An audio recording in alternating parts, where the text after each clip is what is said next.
We need our weed. I don't wear it, but we need it. Hoes mad, hoes mad, hoes mad, hoes mad, hoes mad, hoes mad. This is about targeting women of color in the United States of America. Don't tell me, because I didn't get a single apology. Time has expired. My life was threatened. Thank you. Hoes mad, hoes mad, hoes mad, hoes mad, hoes mad, hoes mad, hoes mad.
Hey, what's going on? Is this thing on? Is this thing working? Mic check. 1 2 1 2. Welcome to the show. We are back for an evening presentation. Let's call it that. came across actually an article which led me to an interview, which is dope because I don't want to read the whole article to you on the air. But I came across an article today, and disclaimer, the article is coming out of the UK. So it's a bunch of British chicks, but there is a huge overlap in British and American cultures, especially when it comes to things like progressivism and feminism. And so we're going to get to the bottom of why young women hate young men, apparently. Young women are very, very unhappy with young men, and I got to figure out why. But before we get to that, like, share, and subscribe. Thank you all for tuning in once again. I'm streaming on both channels tonight, Hoodservative and the Hoodservative Live. The Hoodservative Live has been demonetized temporarily. I'm fighting it out with the YouTube gods right now. We'll see what happens. They don't want to give me my money back, but we'll see. I'll get it back eventually. But nonetheless, please make sure you tune in and subscribe to both channels. You never know where you might find me. And also, please, thank you so much for your support and your donations. Your super chats and your Venmos do go a long way, and I appreciate everything. That being said, let's get into the show tonight. Thank you all for tuning in. Make it mandatory for women's body counts to be tattooed on them. Oh, no. Make it mandatory? No, stay with me here. It's a huge epidemic right now. Excuse me, that is so disrespectful. Kane, ask Jennifer how many tattoos she would have. Jennifer, how many tattoos would you have? This can also help us adjust women's rights based on number of bodies. 0 bodies, all normal rights. 1 body can't buy alcohol just so they don't make another bad decision. See, this is the shit right here that makes women hate men, all right? Your rights will be determined by your official body count. Right? There's 2 whole levels of madness, right? Official body counts and a tattoo to signify it is crazy. And then you get rights determined upon your body count. I gotta tell you, the nigga cooking though. The nigga is cooking. He might be crazy, but he's a goddamn chef in the kitchen. Make it mandatory for women's body counts to be tattooed on them. Oh, no. Make it mandatory? No, stay with me here. It's a huge epidemic right now. Excuse me, that is so disrespectful. Kane, ask Jennifer how many tattoos she would have. Jennifer, how many tattoos would you have? This can also help us adjust women's rights based on number of bodies. 0 bodies, all normal rights. 1 body can't buy alcohol just so they don't make another bad decision. 5 bodies can no longer vote. Hold on. I would have cut that off at like 3, honestly. Because 1 body, 1 body should technically be a husband, right? So we gotta give an allowance. We gotta let him have an out for the 1 body. That's a husband. We don't want to punish him for doing the right thing. But all your rights start to diminish after that first body. Is all I'm saying. By body number 3, you shouldn't even be voting for like the school board. All right. I don't even want you voting for the sheriff. None of that shit. None of that. Hold on. Oh, shit. 10 bodies must legally register as a train station on IDs. I'm all for it. I think it's a great idea. Make it mandatory for women's body counts to be tattooed. But these are the conversations the youngins are having online. I had no idea. I genuinely believe the children are the future. Teach them the red pill and let them lead the way,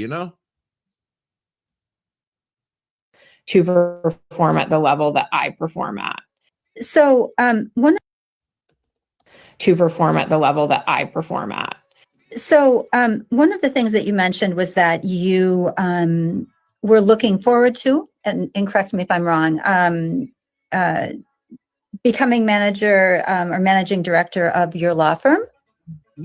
And right now, from what I'm aware, through the person that gifted this to you, you are lead receptionist. Yes. And it's not chasing a dream. There's a lot of boxes that need to be ticked. I know this man is out there. Mm-hmm. And it's just a matter of finding him. A couple of years ago, I started noticing women putting that makeup thing in like the corners of their eyes, like near their nose bridge. And I've never I've never, ever seen a good example of the makeup in the corner of the eye. Like, who the hell's telling them to do that shit? 7-figure salary. Right. Already said morning routine. Yes. That includes some sort of exercise Mhm. with group accountability, Mhm. as well as some sort of very high nutrition, I'm going to say smoothie. At least 5'10". I feel like that's generous. I need him to be obviously in very good shape. Mhm. I need him to. You know, when we're talking about angry young women and women hating men and all that tonight, and I'm playing this clip because it occurred to me watching this, you know, one, the look on her face just tells me a lot. But two, I think when women create this like long prohibitive list of demands and requirements from a prospective love interest from a man, I think it is a sign of a type of female superiority complex where you automatically assume that the vast majority of men are just miles beneath you. And therefore, when you construct a man that is somehow desirable for you, you construct like an Ubermensch, like a god, demigod superhero figure that no man could really live up to, because you have no real like understanding or respect for what a basic, regular, average man is. So you can only perceive of like superhero. Like her shit only gets wet for Superman. No Clark Kent's allowed. Have a full head of hair. Mhm. That's very important to me. Okay. Be a Christian, but not take it too seriously. Like, I don't want to have to go to church every Sunday, but I don't want to get into fights over religion either. Sure. Of course. I want him to have an impeccable wardrobe. I want his suits to be tailored. Mm-hmm. I want him to look good in greens and blues because those are complementary to what I look good in. Absolutely no jewelry. Okay. Absolutely no tattoos. Okay. Okay. Never been married. No kids. I want to be his first wife. Our children are going to be his only children. Mm-hmm. No allergies. Has to like animals. I would prefer that he's a cat person, but if he's a dog person, that's okay. I think that's it. Yeah. How soon can you find the man that satisfies this checklist? And then she put a time limit on it. Like, how soon can you find that man? Like, you're going to need a long time, all right? We're going to need a lot of time to find this one. I don't give a fuck if white people go extinct. And the reason why is because I'm not a white supremacist. I don't think that white skin is inherently better because I'm not a fucking idiot. I get so many messages like this, like, oh my God, like you don't care about the white man. Like white men are so oppressed and you don't care if we go extinct. I don't care. For me, what is a factor is the person's vibe and personality. Most of the white men that I've encountered have been incredibly repulsive, racist, or disgusting, especially in small towns. It's not important to me to marry a white man to pass on my white genes. If I choose to have children and I have children with somebody with brown or black skin, the kid will still look like me. They will all share all of my same features. So honestly, You know, I would probably watching this video, not that it was just this video, but it occurred to me a while ago that, especially when we're talking about the very aggressively liberal white women, I think one of the reasons why a lot of white liberal women are so like just in love with the browns and the blacks and all that is it's a way to virtue signal how much they dislike the white men. You know, they're choosing the non-white men over the white men as a middle finger to their own white men, right? Much like a divester. Thank you, Bandit. She's a white divester. Thank you. That's a great way to look at it. In exactly the same way that black women get called, they call themselves divestors, and when you listen to them talk, they're very like rabidly anti-black male, and they're almost attracted to white men like out of spite, right? Like just to spite black men or something like that. And I think these liberal white women are doing that exact thing. It's just I don't even, because for one, they really don't give that much of a shit about, you know, the blacks and the browns and all that. Most don't. Most of that stuff is it's all for show. It's a virtue signal, right? They're showing how virtuous they are by showing off how little they care for the allegedly racist, patriarchal, violent white man. Be more upset about coffee going extinct than white people. I don't give a fuck. And it's not that I don't like the color of my skin. I love the way I look. I think I'm really cutie and just I love my life. I don't take pride in being white. There is a difference between self-love and white supremacy. I'm not a white supremacist, period. And there it is, right? I hate white guys because I'm not a white supremacist. You see how like 1 + 1 = 2, the logic works in her mind? And it's a very common thing I've noticed with like a lot of the young liberal women. They virtue signal their goodness by destroying, you know, the white people, white men in particular, because that's what's in vogue right now. That's how they show off how noble and pure their feminine heart is. And I think I played this clip before, but we got to come back to this one because we might be hearing a lot more from this lady in the future. Gavin Newsom's wife is just batshit. Boys, we all know, I think, or increasingly are realizing that boys are moving away from sort of the more progressive boys that spend time online, are moving a little bit I'm trying not to be political here, but are moving to the right and being sort of influenced by the Andrew Tates and some of that sort of alt-right socialization online that we know is very, very dangerous. My husband and I were alarmed when our kids were watching sports online, and my son knew about Andrew Tate and thought he was pretty cool, and thought that his Republican grandfather, who's not a Trumper, but a fiscal conservative, thought that my father would like Andrew Tate. So that's scary. We're like one of the most progressive households, and our son is confused and asking all these questions. We're working on legislation to hold tech companies accountable and help them be a force for good in our kids and families' lives, to really provide all the best in class resources and support for youth so that they don't go down this rabbit hole of very, very dangerous and limiting narratives around ultimately what it means to be a girl and what it means to be a boy. We owe it to them and ourselves to kind of heal this this gift of modern technology, but curb it to be a force for good. I mean, look, the Gov and I, we have 3 more years. We're trying to institutionalize our values so that they carry on beyond.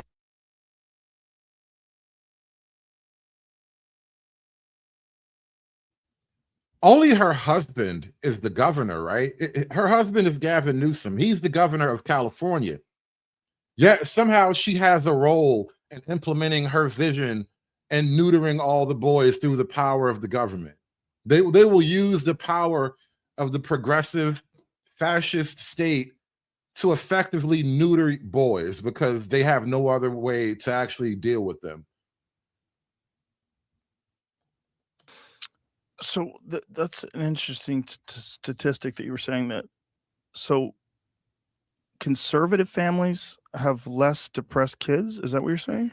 Apparently boys from boys from liberal families have higher anxiety rates than girls from conservative families. But above, like, boys and liberal families have high anxiety rates, which would imply that they grow up in a high stress, high cost environment, you know, where everything is a high pressure moment and everything is like your life depends on it. This is what creates a rise in anxiety in your children. You put in a lot of social pressures on them. If you just looked at the norm, more girls generally Yes. have anxiety. Right. But in conservative families, girls are less anxious than boys from liberal families. That's right. You would expect women in general to have more anxiousness than men across the board, like from women, from male to female. You would expect the females to have higher anxiousness across the board. But the radical difference in environments in your conservative versus your liberal household, conservative women will have less anxiety than liberal boys. Well, conservative girls, rather, will come up less anxious than liberal boys, because the environment is very toxic to young boys. right. And I mean, we could speculate as to why. There are lots of proposed reasons for that. But one of the many, things that we might, first of all, we know it's in the environment at that point. It's not an organic, whatever these kids are going through, it's not organic. Right. You know what? We should say that more. Shout out to Rational Bass with the $2. Progressive fascist state needs to be said more. Well, there, I just said it again. We got to make that a thing, because, the left is always crying about fascism, and I don't know what they mean by fascism, but fascism was COVID for me. That's the only real practical experience with fascism that I think we have in America, and it was literally lockdown season. Right. So we know it's something we're pouring into their life. And I think one of the things might be that, aside from the fact that parents in conservative families may be more comfortable asserting their authority with kids, and that's an old finding. We've known for generations now that authoritative parenting meaning not cold parenting, not cruel, not unloving, but rules. Those kids have better mental health, they're happier, and they're more successful in all kinds of ways. So it may be something to do with comfort with rules, but also they're less likely to turn their kids' lives over to a mental health expert. Is it so? What is this? Conservatives are less likely to turn their kids over to a mental health expert. Meaning we're not doping our kids up because the teacher's uncomfortable.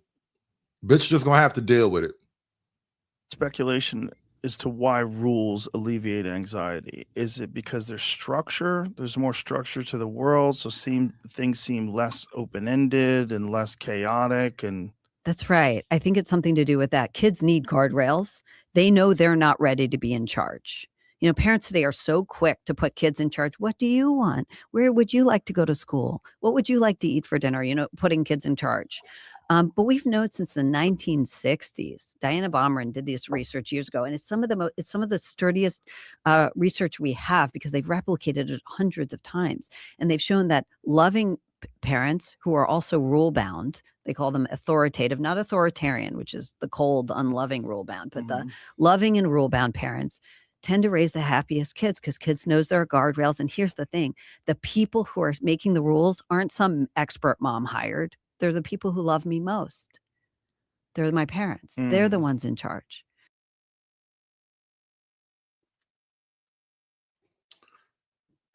Keep your kids in a conservative household and they're more likely to come out normal, I guess is the point here. But I want to now jump to this conversation. Why do young women hate men? Bunch of liberal fuglies at the table. Scarlett, you conducted the exclusive polling for this piece, and there are some really fascinating results. One of the starkest findings was how negatively young women feel towards men compared with the other way around. Can you unpack some of the stats for us, please? Yeah.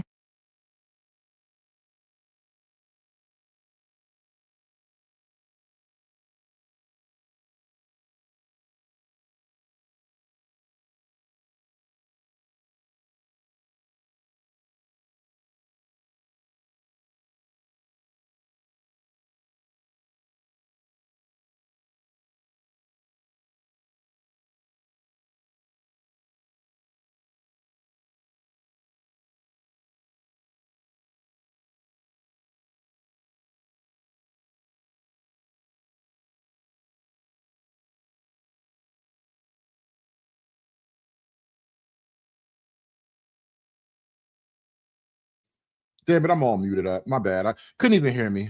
My bad. But anyway, what was I saying? Yeah, the idea is that if you look at this manosphere space, right? If you look at this space where you got all these red pill guys, all these online gurus, the MGTOWs and the dating coaches, all this whole male culture thing, the women look at that and say, oh, that's just men hating women. But I think the proper way to diagnose that is that what you're really looking at is a bunch of men that have been completely broken or at least hurt by the reality of women. And that's why they have this concept called red pill rage, right? And what red pill rage basically, what it gets to is the idea that when you really discover the truth of modern women, or not even just modern women, because modern women are still, I don't think women have changed all that much. I just think the rules have allowed them to be more of what they are. We used to have rules that prevented them from being everything they could be. And once you come to the realization of what woman truly is, like the chaotic beast that woman is, it is kind of paradigm shattering. And I think that's what the red pill, the manosphere, the MGTOW, I think that's what all those spaces ultimately represent.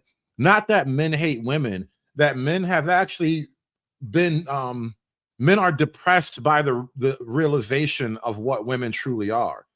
Men have been lied to for a long time about the nature of women. Whereas women, I think, have kind of just intuitively understood the rules of the game, and then they've been capitalizing off that while not actually being honest about it. I think out of everything we found, this is what jumped out the most to me. I think we're very used to hearing about young men's negative views of young women's and sort of misogyny amongst young men. But this really struck me because we found that 72% of young men have a favorable view of young women, 7%, and not very many really, have an unfavorable view of young women. When it comes to women under 30, though, only 50% have a favorable view. The unfavorable view of men goes up to 21%, and then under 25 women, it's just 35% of young women who have a favorable view of men. And if you go into very favorable, we actually use positive rather than favorable, but if you say very positive, it's just 11% of under 25 women. So we are looking at an environment where young women feel a lot more negatively. Ryu in the chat says, my red pill rage lasted 5 years. That's a long time. I know I had it probably, I'm gonna give myself at least 2 full years, right?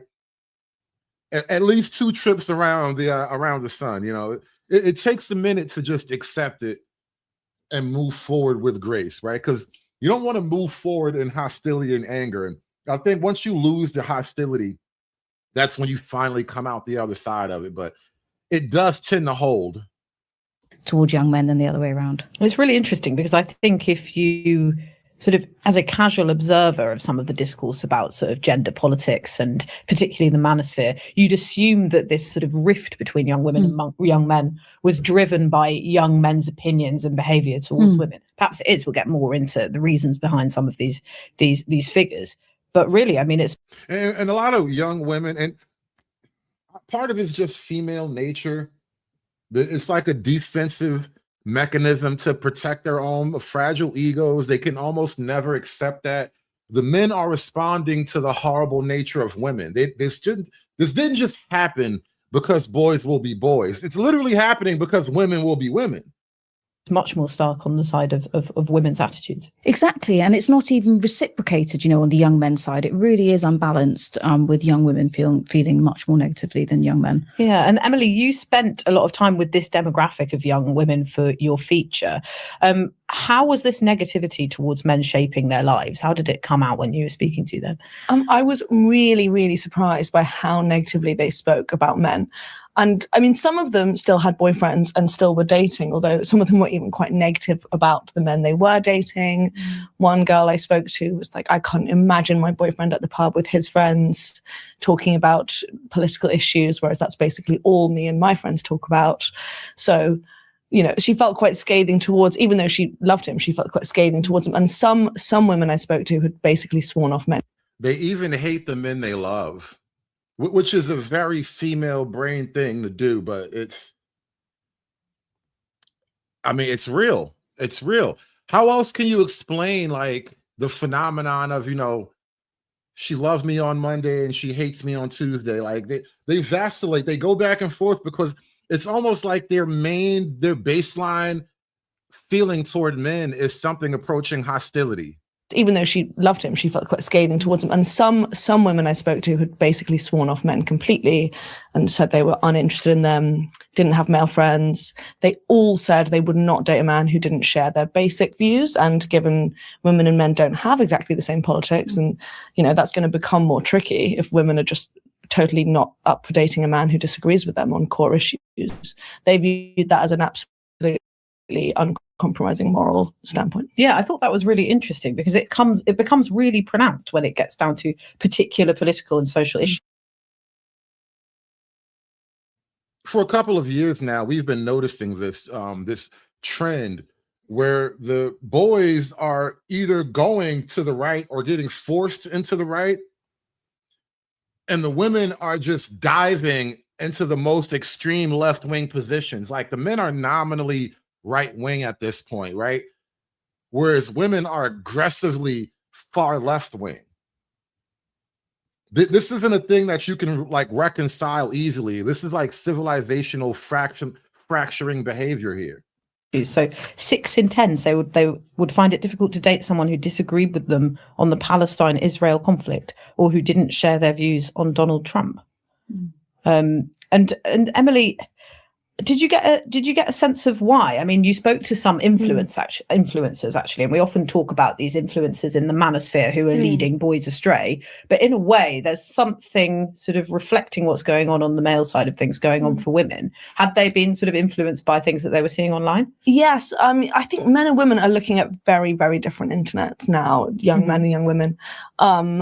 Like the women I spoke to said they were worried about what the men were looking at online. They're worried about, Andrew Tate's and people like that. Yeah. Whereas I spoke to an influencer who would post very, very left-wing content, very sort of anti-imperialist, very pro-Palestine, very anti the government, anti-Starmer, anti-Trump, but also there is mixed in content about, and with her and people like her, about toxic masculinity, about manufactured male victimhood, things like that. It all kind of blurs into a larger online space where that has a significant antipathy towards men alongside progressive politics. Yeah, I found it interesting actually. That's something that I've come across on my own feed. Lots of as a mum of a first child, like she's a toddler, I've got a lot of parenting content coming through on Instagram Reels in particular. And it's a lot of women basically being so horrible about their husbands and the fathers of their children. Totally. Weaponized incompetence and all of these kind of buzz phrases.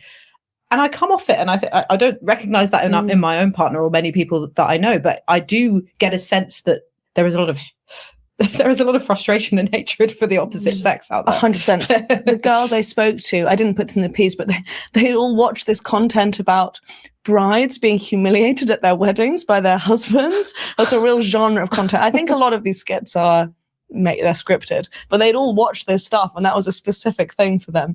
That's just, men can be so horrible, you can't trust them. Oh. Yeah, there is, I don't know, maybe I can't really pinpoint when, but at some point, like we used to have a lot of media and movie that would like encourage healthy bonding. But now we've got a lot of television and in media that creates this image of, women constantly being under assault by misbehaving men. And so what that creates is a feeling of defensive-ness on behalf of the women, where women generally believe every guy that's not hot is a sexual predator. And the only reason that the guys that are hot are not sexual predators is because she wants to bang that guy. And so there's like the halo effect. When you're attractive, they assume all kinds of good things about you. But generally speaking, women just have this attitude that every guy that she doesn't want to bang is somehow a sexual predator. And they really kind of just move through life in that way. And then you got to understand, to live inside of a female body is to kind of live as prey. Because, women are effectively prey to men, right? Men do the hunting, we do the pursuing, we do the chasing. And so to like live inside of the female body is to effectively live as prey. And so they've taken that base reality and then pushed it to an unworkable conclusion, which is I'm being oppressed by all men forever since the beginning of time.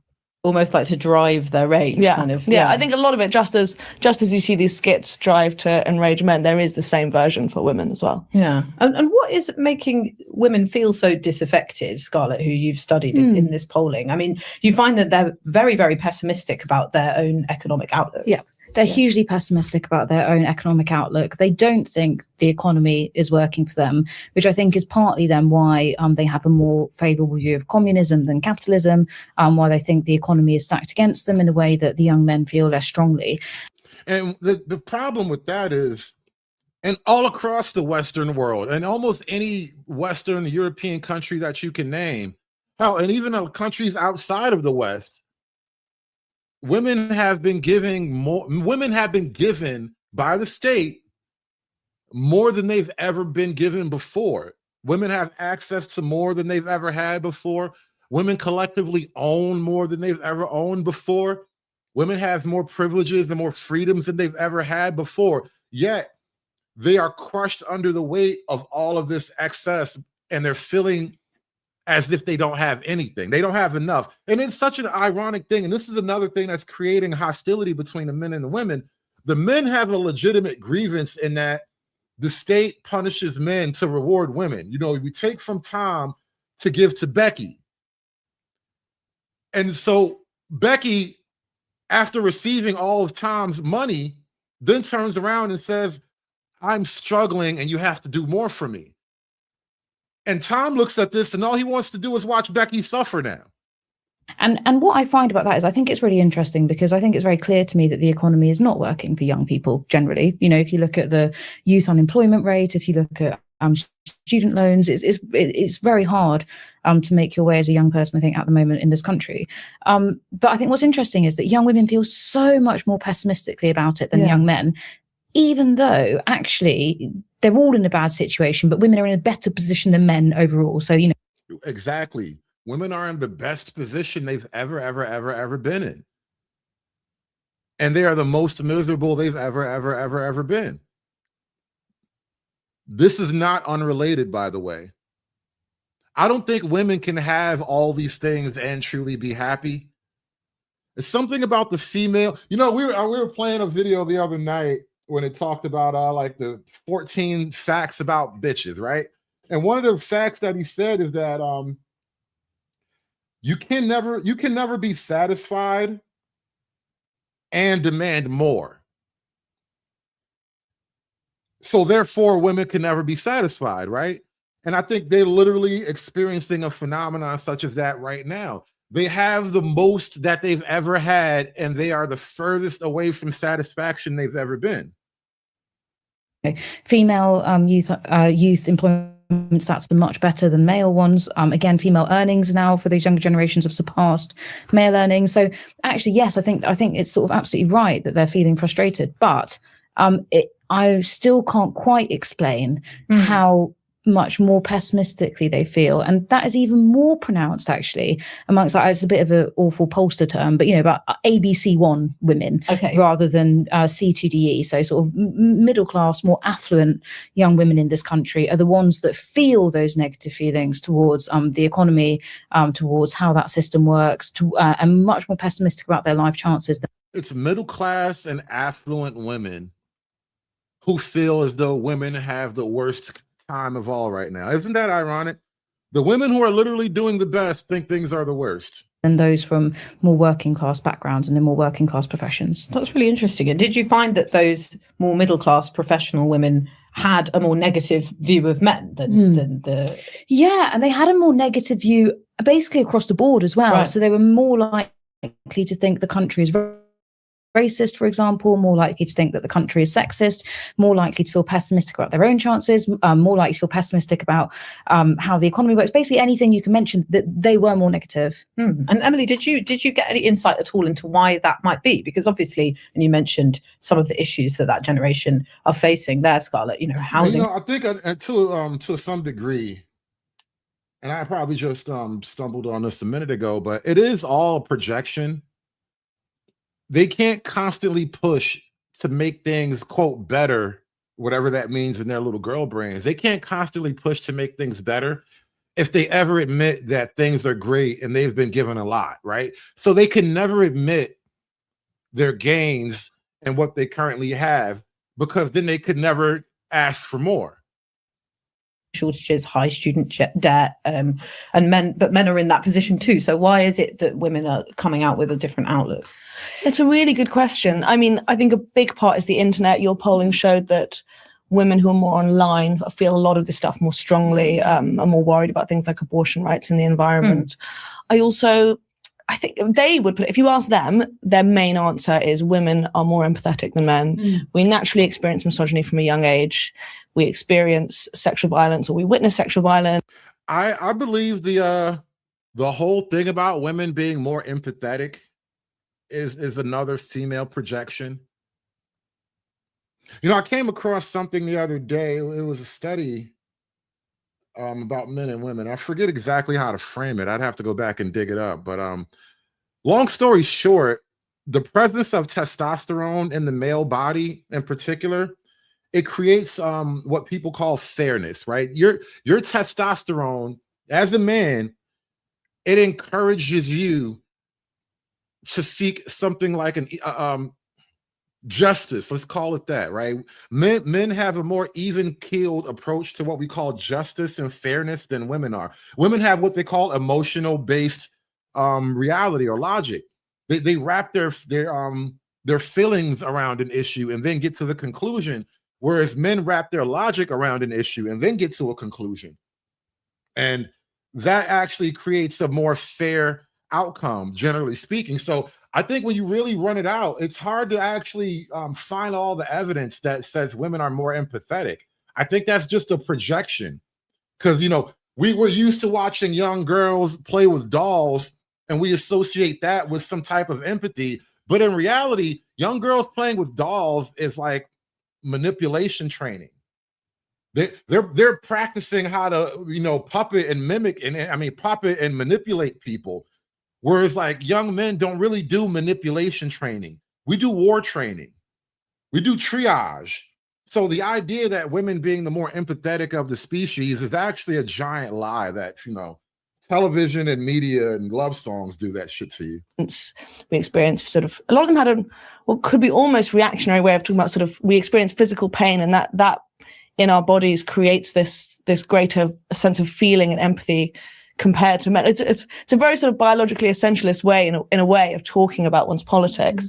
Yeah, I thought it was quite interesting hearing these young women who are... It's female self-projection. You know, women want to be perceived as more empathetic, more loving, more caring. But any man who's ever spent any significant amount of time around a woman knows that's some bullshit.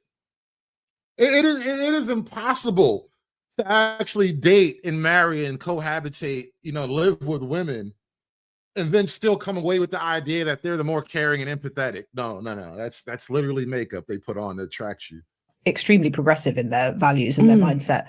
Also saying things that you kind of expect from an older, you know, maybe less online generation, like, oh, they're just different, you know. Yeah, they really root it in their biology. Yeah. And they would say, yeah, we've experienced that, and therefore, you know, I've experienced misogyny, and therefore I can now empathize with people who experience racism if they're white, for example, or, you know, classism, and we can just start caring about things. Men never started feeling oppression, so they've never had to care.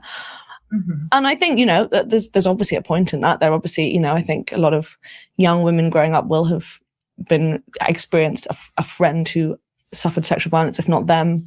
There are those kind of things that can make you aware. But I think also then they go on the internet and it completely reinforces those beliefs and tells them that you should be concerned, and it's a very, very moral issue to not be, and it's a problem if you're not concerned, and you shouldn't be relaxed, and their friends feel that way, and it's a sort of vicious cycle. Yeah, there's an interesting interview that you do with someone who was on one of those student pro-Palestinian encampments during protests, and they were struck, this woman who you spoke to, sorry, I can't remember her name in peace, she was struck by how something had happened, some terrible thing had happened in Gaza, and the women there were crying, whereas the men were like, oh, let's just talk about logistics of our next action. Yeah. And that for her summed up that men couldn't sort of feel what was going on as empathetically as women. Yeah.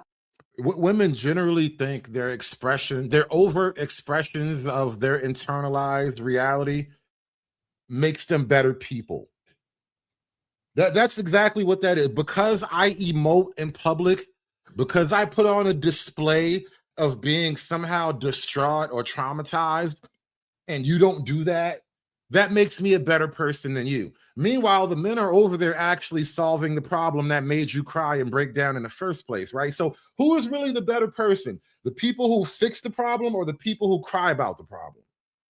That was Ash. She was really frustrated with men she worked with in campaigning for Palestine, which was basically her whole life. Like she said that she spent way more time on that than her studies. And she found it very difficult that the men would drop in ways to give speeches and sort of take the limelight, but then they didn't feel as deeply. And she viewed that as a sort of just a failure of empathy, basically. They couldn't quite stretch themselves. It was still about ego, even when, and actually the girls I spoke to at Leeds University as well said that they felt that when men were involved in like social justice issues, it would be by far the most when they're sort of running for politics, like running for the university's Green Society or something. They'd be more like, I think there's something else that we need to talk about, and I don't think it gets discussed as much as it should in the modern context. There are few things as powerful and all-consuming as the female ego.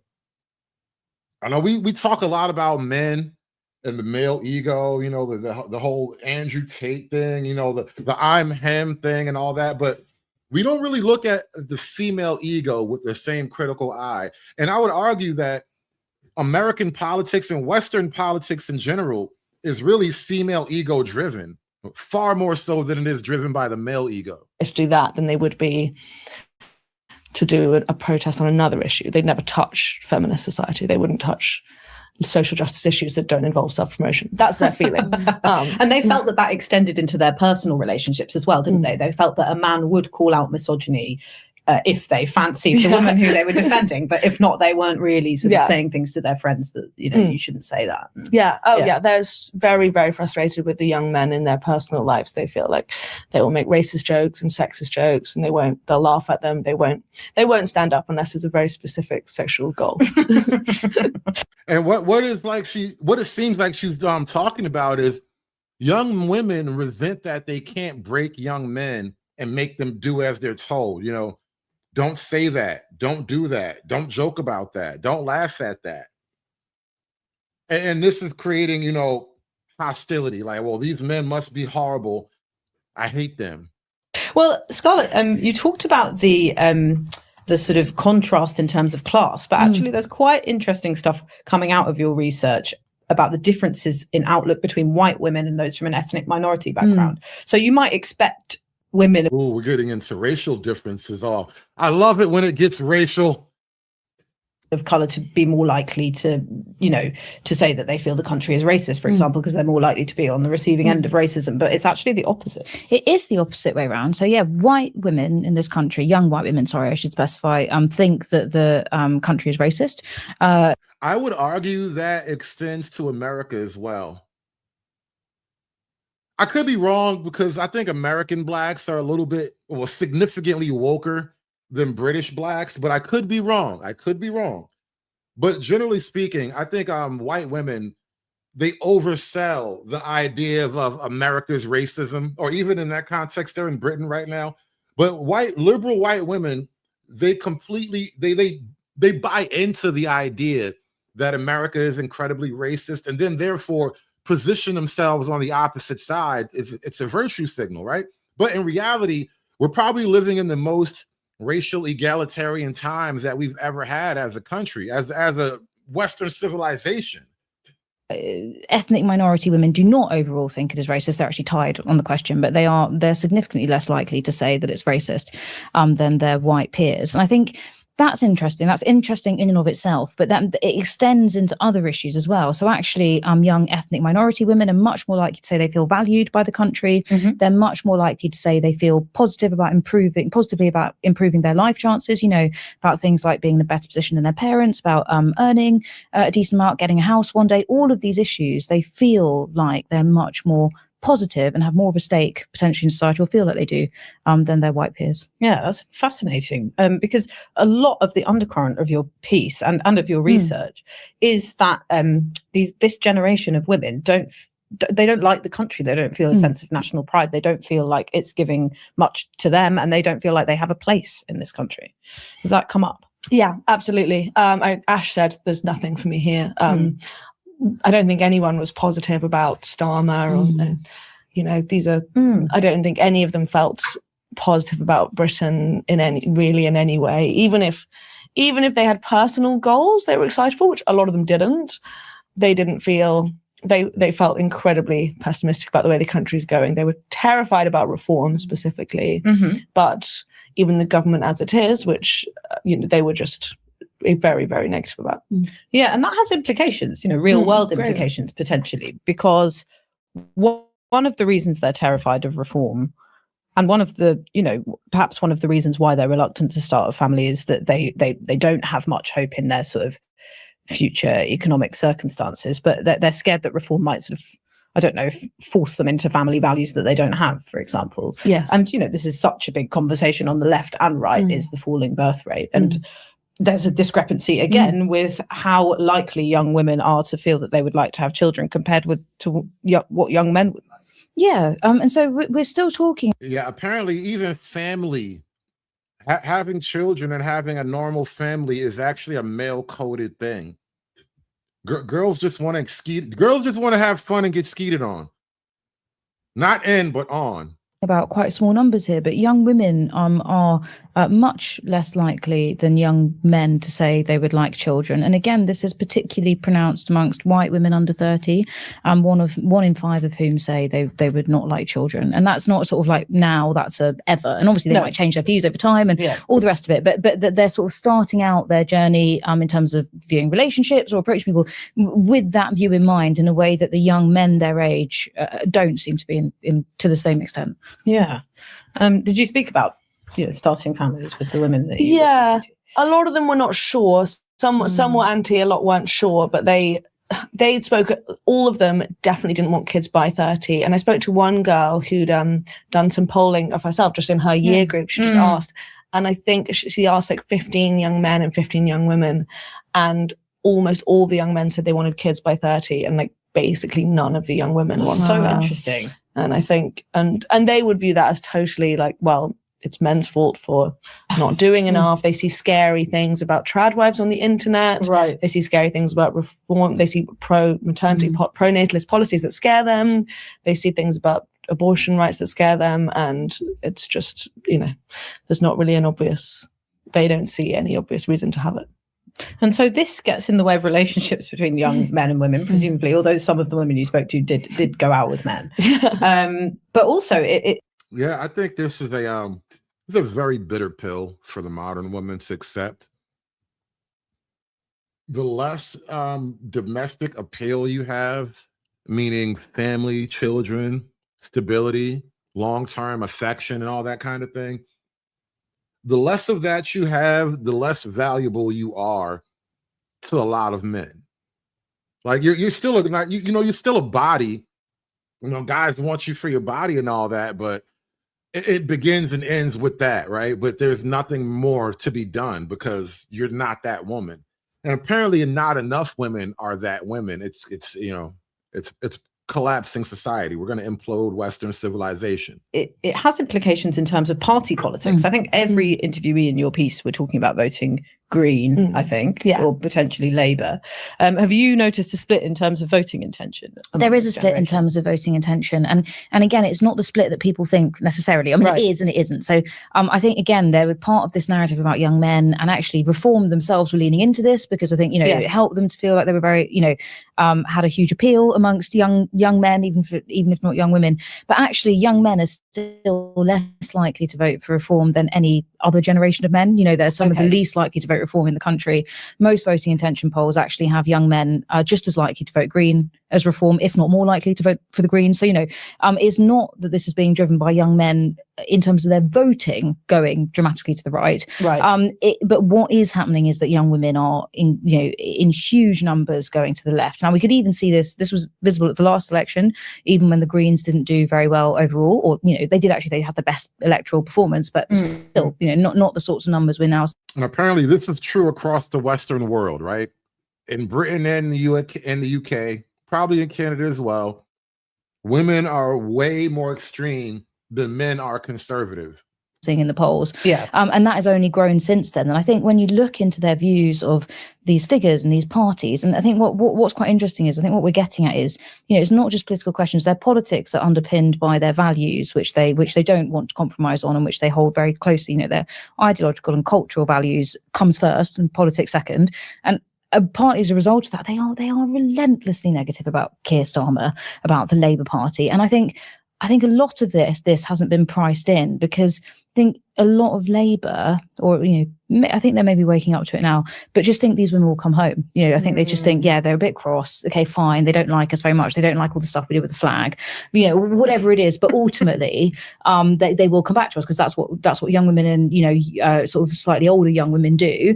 And actually what we're seeing is that it looks like they're just going to go further away. Yes, it's really interesting, because I do remember sort of in the Cameron years writing about David Cameron's woman problem. And, you know, the Conservatives could never sort of do better among women than Labour could. And perhaps there's still that old assumption in the Labour Party that, you know, eventually women will come back to them and there's not really anywhere else for them to go. Yeah. I think a lot of people have assumed that for a long time, and I think they're going to we'll see, because we'll see in how greater numbers they vote, for example, because turnout can be quite low amongst younger groups. But I think there could be some people I think could be in for quite a nasty surprise about how hard it is to get those voters back. Yeah. You know what's interesting about this group of women too, and as much as they're talking about, you know, these social patterns and how threatening they may be to Western culture. Well, they're not really talking about how threatening, but they all kind of feel this is not a good thing.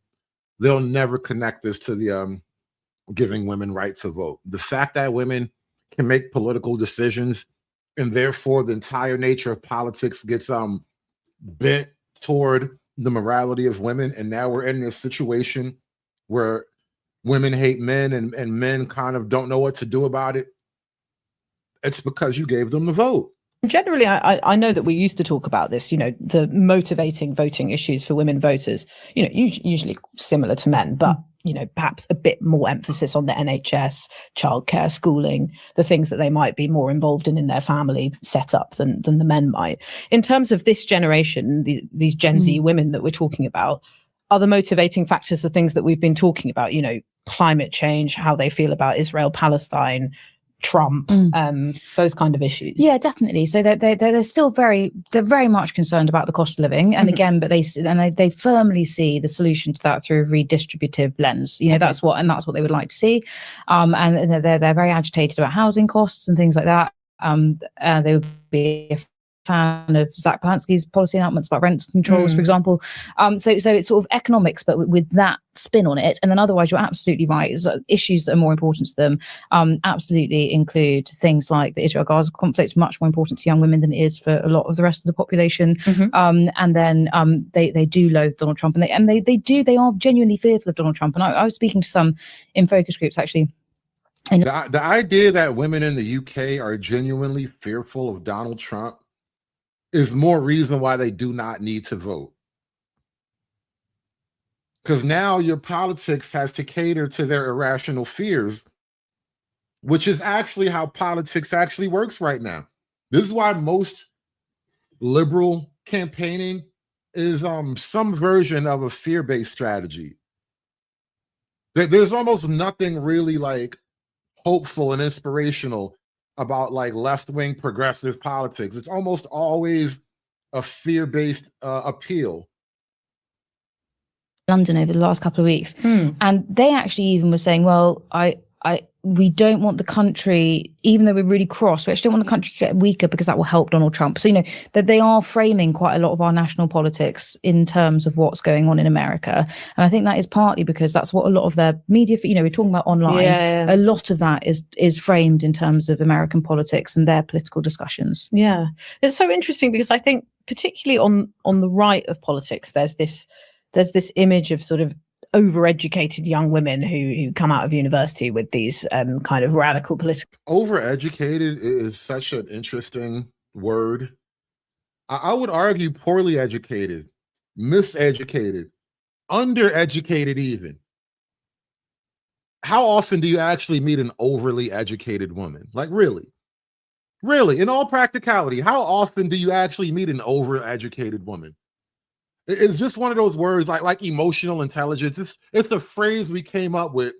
So, chicks who went to college can feel good about themselves. Opinions, and they're the reason why we're not getting enough babies born and that kind of thing. I mean, is there any sort of grain of truth in that, frankly?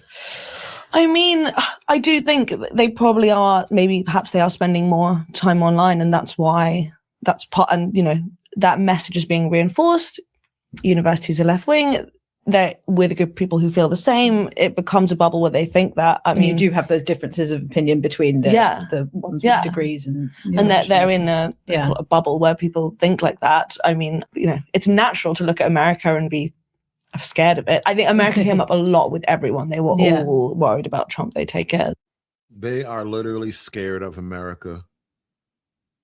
Which, to be fair, a lot of people are kind of cool on Trump right now because, the nigga literally doing too much. But I like that chicks across the country, I like that women across the world are afraid of America. I don't think that's ever been a thing in the Western world. Liberal women in Europe are afraid of America. And I think that's a good thing. But that's just me.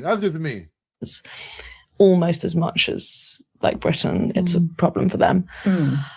I mean, it kind of, I don't necessarily blame them for it because when you speak to them, you just feel they're quite compelling about all these issues. They describe, graduating into a world where they're watching war on the internet, that they feel like their government doesn't get them and it doesn't care about the things they care about, and young men don't care about the things they care about. You feel very sympathetic towards them because they're identifying real issues, and if they want to opt out, why not? But obviously it has very bad ramifications for British society if one group's so alienated. Yes, yeah, exactly. And it's interesting because I think you mentioned it, Scarlett, but the way that they feel more positively about communism and socialism than they do about capitalism. Is that right? Yeah, it's quite a big shift, isn't it? That is, yeah. I mean, I was quite, so overall women have a sort of, we say +2 view of capitalism. So just about in net positive. Right. But they have a much more favorable view of communism. It's on +11. So, they. And this is more evidence that women are the opposite of over-educated because they genuinely think they have this warm and fuzzy opinion of communism and socialism. Like socialism is just going to hug everybody in its warm embrace and make sure everyone is fed and warm and loved enough. Whereas like the best modern example of a communist country is literally China. And they're probably slightly mixed economy, especially like in some parts where it's major cities and shit. But there's nothing warm and fuzzy about the communist government of China, all right? For all they have, they will disappear you and forget where they put you. Do feel much more favorably inclined towards communism. One of the interesting divides I found, because I do think, what you're just saying, it depends what spin you want to put on it, but the data does bear out that, especially white, but, middle class, educated women do feel these things more strongly than the rest of that cohort. But what's really interesting as well, I think, is that there's a huge difference between what I call like the COVID, or many people call the COVID generation, right, and their slightly older peers. So if we break out the sort of 18 to 25 year olds versus the 25 to 30 year olds, the 18 to 25 year olds feel these things much more extremely. And with the 18 to 25 year olds, so poor is their view of capitalism that they actually have as favorable view of fascism. Now, I'm not suggesting that all these under 25s are fascists. They are very clearly not. They're very, very far from that. but I thought that was the bit that really made my jaw drop. That's amazing. And I suppose we haven't talked about COVID, but that is I mean, that's such a big percentage of some of these women's lives. They're so young, and it was their. Didn't I tell you earlier? COVID was effectively fascism. It was a progressive fascist regime, and we all just kind of, went with it and got through it. Formative years that were impacted by this, whether they were at university or whether they're at school. How far did you find that being something that they would sort of refer back to as the thing that kind of radicalized them? Sounds pejorative, but sort of led them to where they are now. I really think that is a massive factor in it. I mean, they didn't cite it so much, but you have to think, well, because I'm 28, so I'm just sort of just a bit older than these people. And at school, I was part of these feminist society, and at university, these kind of protests.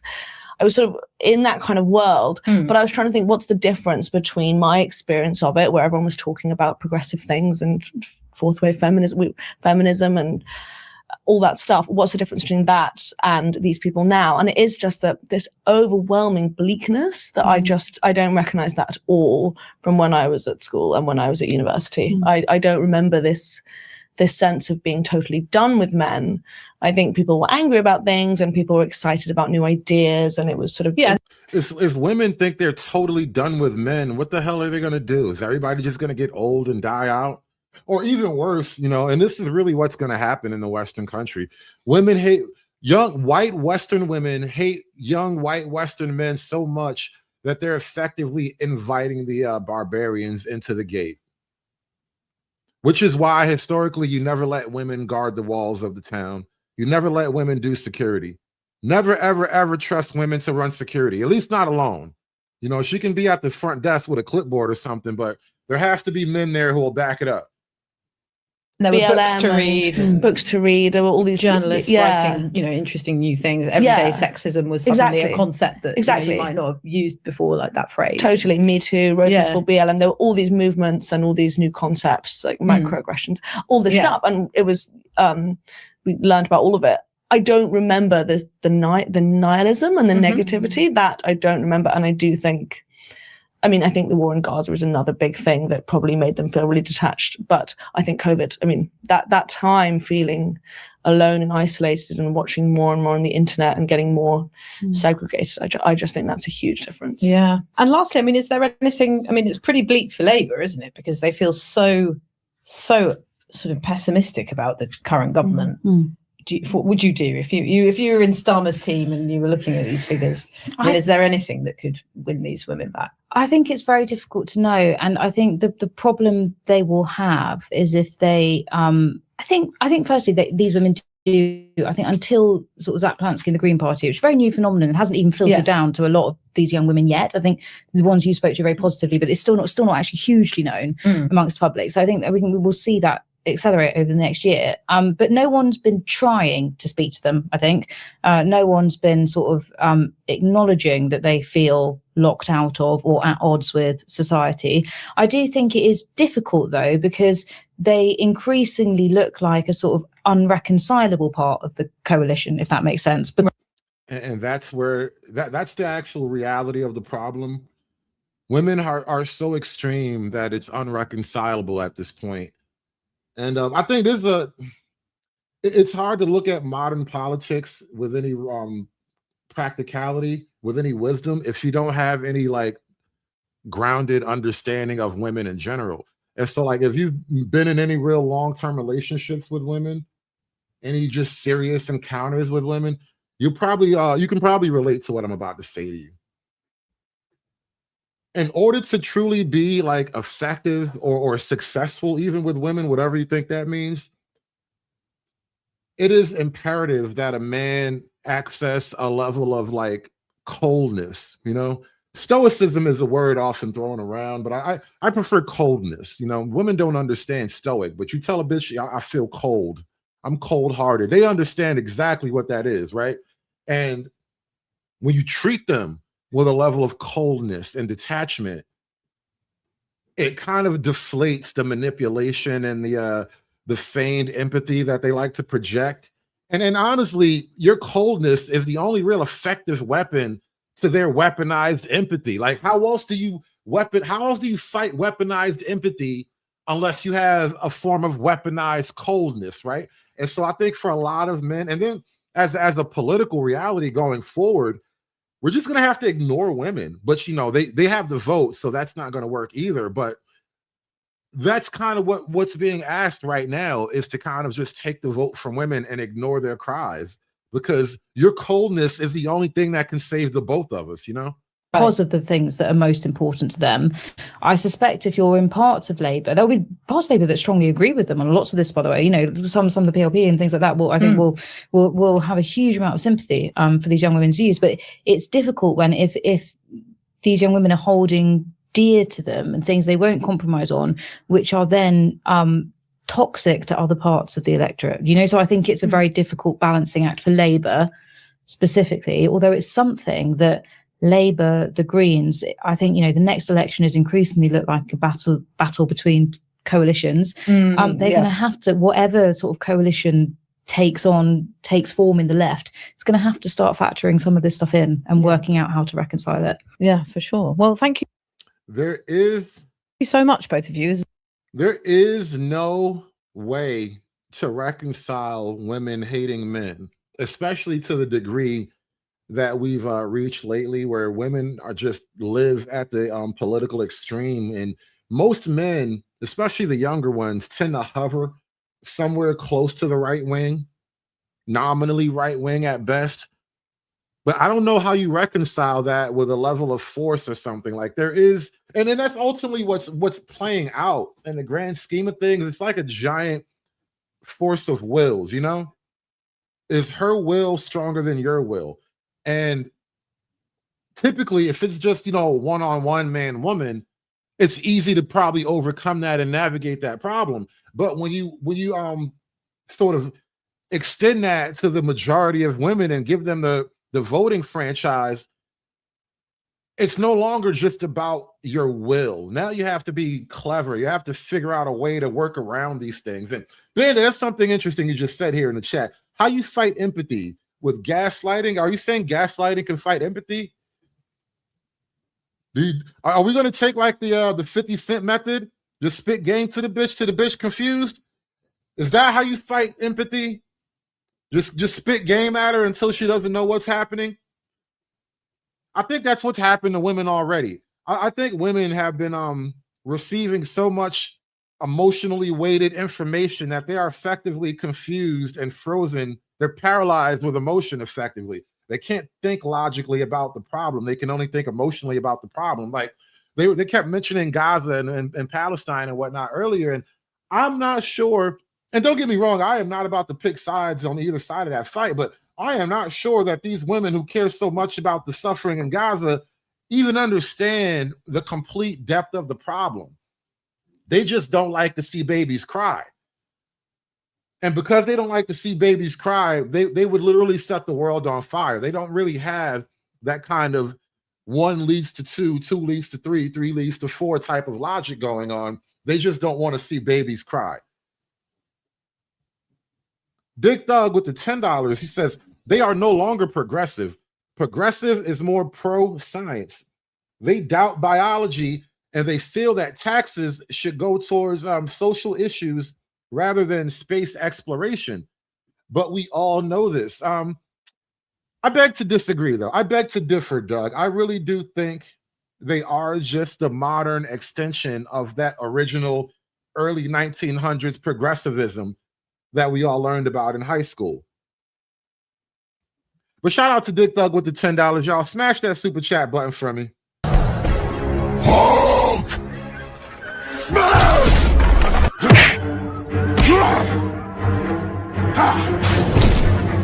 Smash you! You make Hulk angry! You not like Hulk angry! Hulk no like fighting girls. Interesting point. Bandit says empathy is manipulation. So you fight manipulation with confusion and misdirection, aka gaslighting. You might be onto something there. Got to fight fire with fire, right?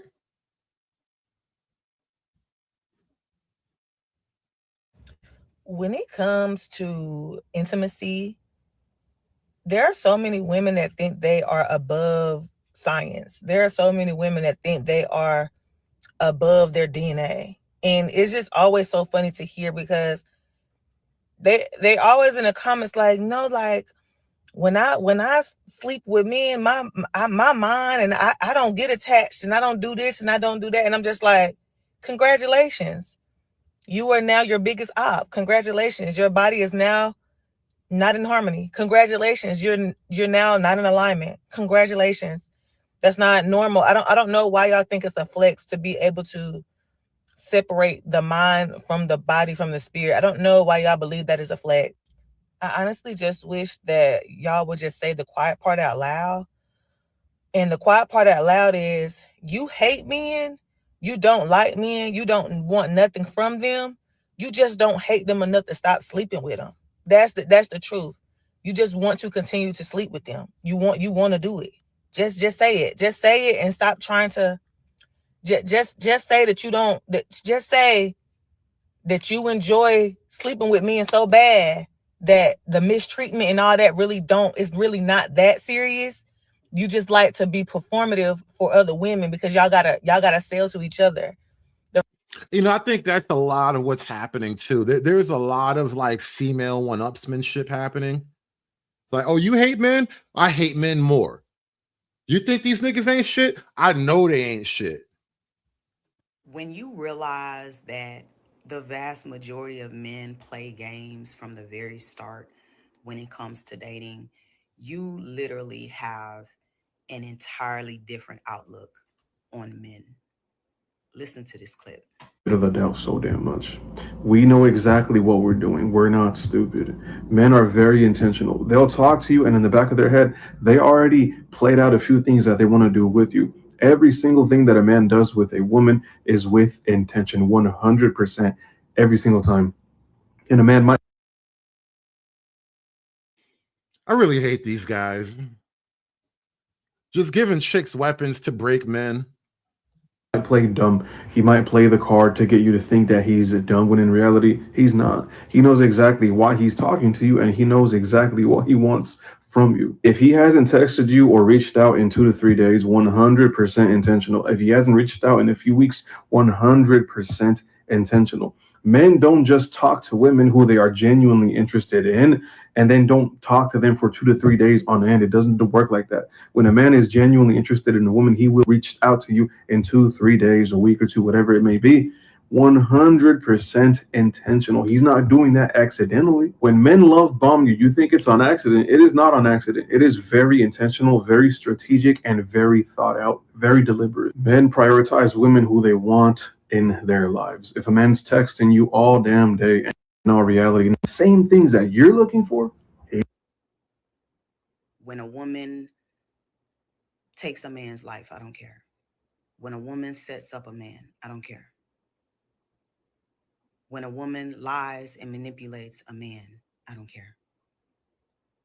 And the reason why I don't care is because look at all the pain and trauma that men do to women. Look at all the manipulation that men do to us. So when it happens to a man, I don't care. And this is also why I take my time when it comes to dealing with men on a romantic level. Because I'm the wrong bitch to play with. And I would hate to have to show a man that. But I will. I promise you I will beat a man at his own game. Hey, shout out to American Man. I'm about to drop the link for you. You said you wanted to come up and chop something up with me, so I'm gonna throw that link in the chat real quick. We're not gonna stay up too long because it's been a long day. I had to do a lot today. This is my second show for the day. But American Man, I am throwing the link in the chat right now to you, and I did just get your donation. Shout out to everybody who supports the show on Venmo. I'm banned from so many things right now. I don't do Cash App anymore. So if you want to support the show, Venmo is another option. The Venmo address is crawling at the bottom of the screen right now. And thank you to American Man with the $20 Venmo donation. And American Man, you can come up whenever you're ready, bro. Appreciate the support. Thank you so much. And yes, it does cost a lot of money. It costs a lot of money to bring the real. And with this, I dress myself in cashmere. I dress myself in $100 Cleveland flags. I dress myself in alligator shoes. I wear a $15,000 Rolex. I got Mercedes-Benz, Rolls Royce, the biggest house on the biggest deal. Yeah, we don't care. I got Mercedes-Benz, Rolls Royce, the biggest house on the biggest deal. Yeah, we don't care. You're talking to the Rolex wearing, diamond ring wearing, gift stealing, wheeling dealing, limousine like jet flying. Son of a gun, the biggest star of them all. It costs a lot of money to bring the real world champion on location. Only an Arnie and Ricky. We do it better than everybody else. Don't wrap me up. No. Hey, you know something funny? Shout out to Ric Flair, man. I gotta send Ric Flair a check or something one day. You know, Ric Flair is like 80 years old, still getting drunk in public and chasing pussy around in his car. He's like my white idol. I swear to God, bro. I love Ric Flair right now. Welcome to the show. American Man, what's good, bro? Let me just say this. Shout out to Ric Flair. But I've been working through a theory, right? And like a lot of things have been going on. So I've been watching the reaction to this black woman that was killed, right? And I say, well, I don't need to disclose that, but I say black woman loosely because we don't know nowadays. But so I've been watching the reaction to this black woman being killed, right? And the theory that I'm wondering is, one, right? So there's a couple things are in motion. One, do women actually understand what they're doing? Because I'm starting to place links between they do all these things, right? And you said earlier in your stream, you was like, I hate when chicks act like they don't understand. But I think I'm working through they don't understand, right? And here's why. How many times have you said they don't have morality until we give it to them? And so, if you're looking at a chick that has never had morality, how can you expect her to have morality? Because we give it to them. We set the moral standards. And so you have all these fatherless chicks, and we're like, oh my God, you don't have morality. But we set the morality. Okay, one thing first off, let's kind of build it from the bottom up. Morality is a male coded thing, right? It's very male coded, and that's why fatherless chicks can't have it. And not only that, but back to what I was saying earlier about testosterone. Testosterone is the fairness drug, right? And what else is morality but an attempt at fairness? Well, it's at least one way to describe morality is where it's attempt at fairness. And I think correct when you bring that up, yeah, it's very obvious that morality has to kind of it emanates from men, and then it has to be policed by men, especially the borders of morality have to be policed by men. Now, where I think we can kind of get into the weeds a little bit, and I'm gonna bring you two guys up in a second. I see Bandit and Socrates back there. Just hold on. I'm gonna one-on-one this for a minute. We're gonna 1v1 for a few minutes here. American Man, what I think you're getting at, now that we've set out morality, let's move up a little bit higher. And I'll accept your premise there. When women don't really understand morality the way men do, right? I don't think that's not the charge I'm giving women at this point, right? When I say they understand, they don't understand the complexities of morality, perhaps, but they understand the complexities of a grievance. You've caused a harm. You know you've treated a person unkindly, you've sort of gone out of your way to be like abusive. So I think they understand their behavior in the sense of they know they're doing some negative things. Now, how much of that can they really rationally logic out as like, some grand moral plot? Who knows? But I think they understand when they, when she knows when she's fucking with you. You know what I mean? Well, I again, right? I don't think that's the argument I'm having. The argument that I'm taking up is this. I just don't because again, right, in wake of this woman being killed, I'm listening to women and I'm thinking to myself, wait a minute, right? They have no concept of morality and doing things right and wrong, because literally we instilled that in them. I think we've seen enough chicks to understand that, they just sort of live this weird thing where until I hit the stop sign, we understand the stop sign. And so when I listen to these chicks, I'm starting to believe I don't think they actually understand what the problem is, because they don't do morality. I'm not gonna fight you on that one. Let me share this thing, because I had to go dig it up really quickly. Oddly enough, they're talking about the placebo effect here. And he says the placebo effect is powerful. In a 2009 study, women who took testosterone behaved more fairly towards others in negotiations with less conflict. However, women who believed they took testosterone but actually just had a placebo behaved more aggressively and unfairly. Now, when they think they're behaving like men, they're assholes, which is why I always laugh at the studs.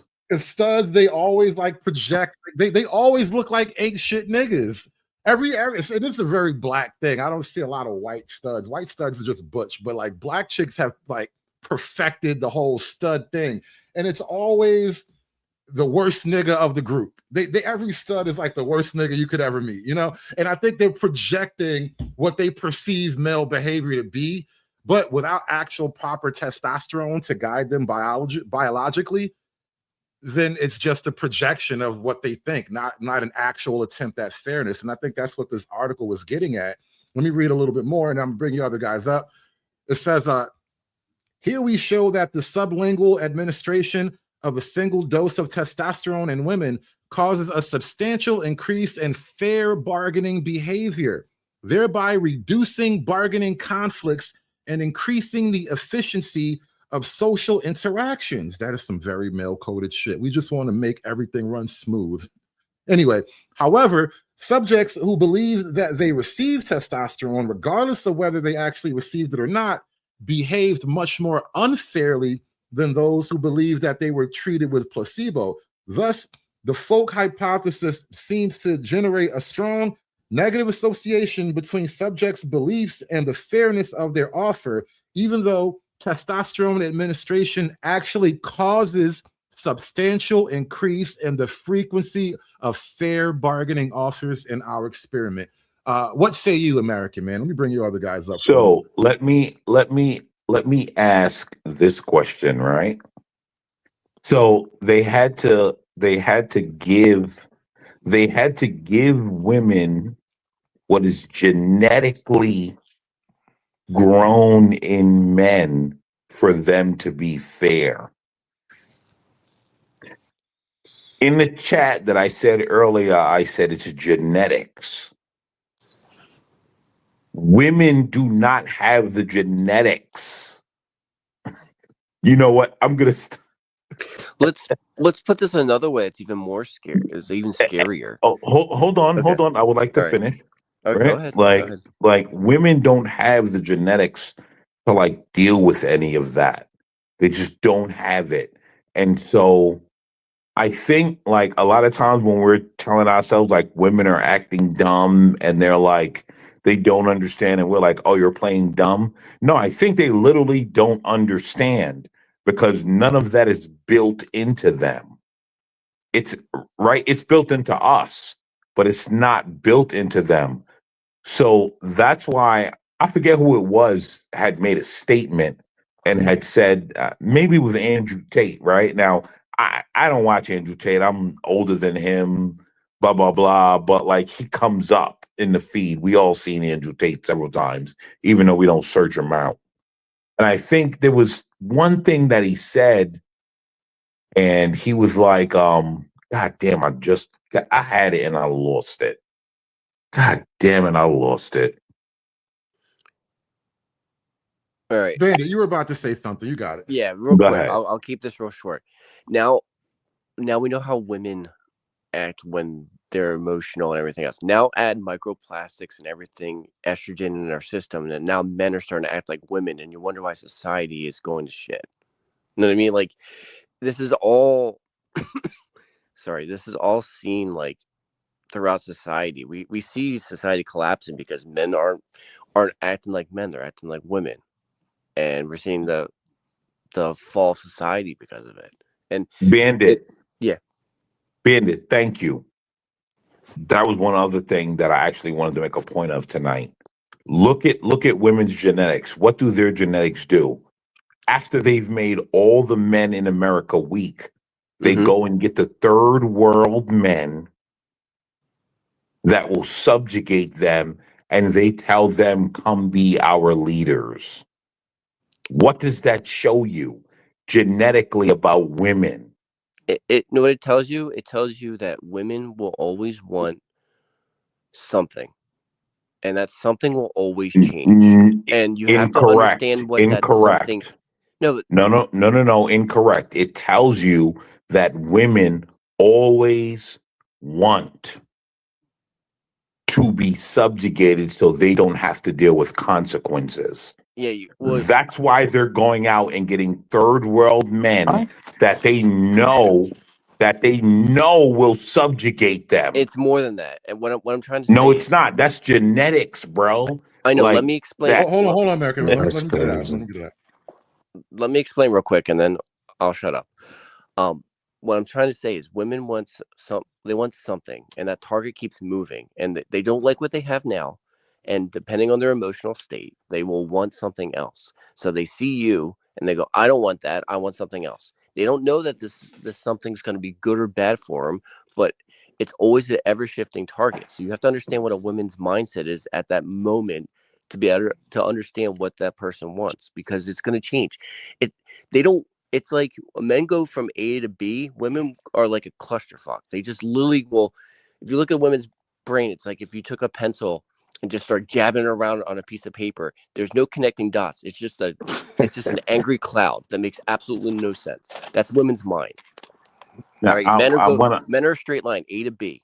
We want something. I want to say this, right? I think you and I are arguing two different things, right? Because what's happening is, here's what I'm saying. Women protested being out of the 1950s to bring you men from the 1950s. It goes back to genetics. Well, I That's think the part no one's paying attention to.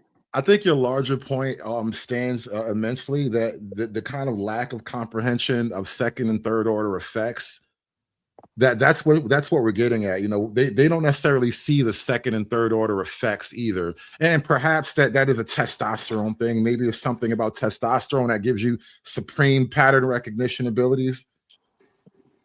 But it's also like men need to have a logical conversation, because men will kill each other over something stupid. Like if I went to you, Hood, and I stepped on your foot and you thought I was affronting to you, you're going to beat the living crap out of me. You know what I mean? Like most no, don't, I'm just saying, like, yeah, I get what you you're meet saying. someone you go in the streets and you bump into somebody. That could be the last thing you ever do. But that's a level of degeneracy. That's not. That's what I'm saying. That's what It's I'm not a getting at. positive. Like we have to have respect. I think for we're one another. overcomplicating it, guys. Hold on, I want to kind of open it up. Let me widen the conversation a little bit, because hold on 1 second, Willie, because we got a little bit of an order. Black Socrates, you were up next. You haven't said anything yet. What's going on, bro? I'm good. I've been doing chilling. What's up? All right, so it's a confluence of things. First, you have to understand like female psychology. If you understand the 5 big personality traits, women score highly on neuroticism, which is just general anxiety, focus to bad feelings, misery, miserableness, etc. And if you think about historically, women are just miserable people. Like if things are going good, they're sad. If things are going bad, they're sad. If you actually ask them what makes them happy, to change the target changes at any given moment because their hormones fluctuate, their feelings fluctuate, how they feel, and they're prone to constantly have trauma or stresses from almost anything. That's why I always tell people, no matter what happens, women are going to perceive a threat or perceive injury, even if it doesn't exist, because that's how they wired, kind of like prey animals, right? So you can Which is literally the term I used earlier. They inside the female body is to live as prey. You feel me? Exactly. So what happens is that you'll have, come on, everyone has a conversation with women. What's wrong? Nothing. What's wrong? Seriously, nothing. I mean, I just don't know why you said this. It's not what you said, it's how you said it. It's like, what? Excuse me? In their minds, how the tone, your eye contact, your mannerisms, they feel all those things. They just feel more than men. And if you thought about it, imagine if you had extra sensory perception to the point where you felt everything. It would drive you crazy. If you felt the cloth on your skin, if you felt the wind blow, if you felt all these things, it would create a sensory overload and a kind of annoyance for men. That's how women are regularly. They're women struggling from a neurotic sense of sensory overload. Oh, absolutely. They feel everything. They feel they ask them, what's going on? Oh, I don't know. I don't even know what's going on with me. I just feel sad. I don't know why I feel sad. Who knows? She woke up, she saw a bag that another girl had. She feels sad. A girl's prettier than her. She feels sad. A girl's not as pretty as she is, but looks like she's having a better life. She's sad. Her husband is a great man, but he's not the guy that she first fell in love with. She's sad. That's how they are. And it's actually good that they're this way, because it makes them great caretakers for children. Children are very helpless creatures who can die very easily. So if you're going to have something take care of a child, you need them to be very sensitive to everything so they're very quick to react. Cry, react. The baby don't look good, it reacts. Or it'll die. Because the baby will go out, babies are crazy. Baby will eat anything, put anything in its mouth, it'll walk around, it'll fall over, it can't do much, it'll just die. So women are wired to be nerve wrecks to take care of children. And unfortunately, when they don't have children and they don't have an outlet, that's why knitting was the thing, they don't have an outlet for the neuroticism, they project it onto the world. So the world becomes a giant threat that they have to solve. And they blame men. They're miserable people. That's what's really what's happening. Let me ask Willie, because I didn't see you in the chat, so I'm not sure how much of this conversation you even watched. I mean, how much of the show I was doing, but yeah, I was curious where you wanted to jump in at, Willie. What's going on, bro? It's just the arguments are really bad when you start at the premise. The premise is basically when people are saying women, women, women, they're acting like all women are the same. All men aren't even the same. Well, let's stop right there, Willie. Now, the whole premise of the entire show, and as laid out by the first half, there's evidence to say that women, as a group, obviously not everyone, but as a group, women are extremely left-wing compared to the men. So, yeah, I will stand on that, Willie. Yeah, but I mean, that only makes sense. Like on the right-wing side, they're conservatives. They want to go with the old way. And in the old way, on the right-wing side, they're conservatives. Hold on, let me know when I can finish. Nah, you got it, Willie. I'm going to disagree vigorously, but I'm going to let you finish your point. Go ahead. I'm saying I expect, right, like me as a man, I expect women and gays, right, to be liberal. Because in the conservative landscape, they have no place. They take the back seat. So now we're on the same page. They're liberal by nature. And actually, not only are they liberal by nature, the point of the show is to say that they've moved to the extreme. But where we're not on the same page is I don't think it's nature. I believe they're responding to their environment.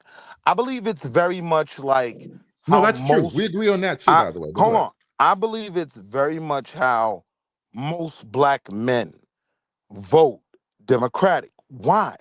Because there's no place. You can't find a single bad hairline that wore that MAGA hat anywhere in Trump's administration, right? Like when most black men are logical with ourselves, we understand we have no place in that party. So I think that's very similar to why women cleave, and that's the Democratic advantage.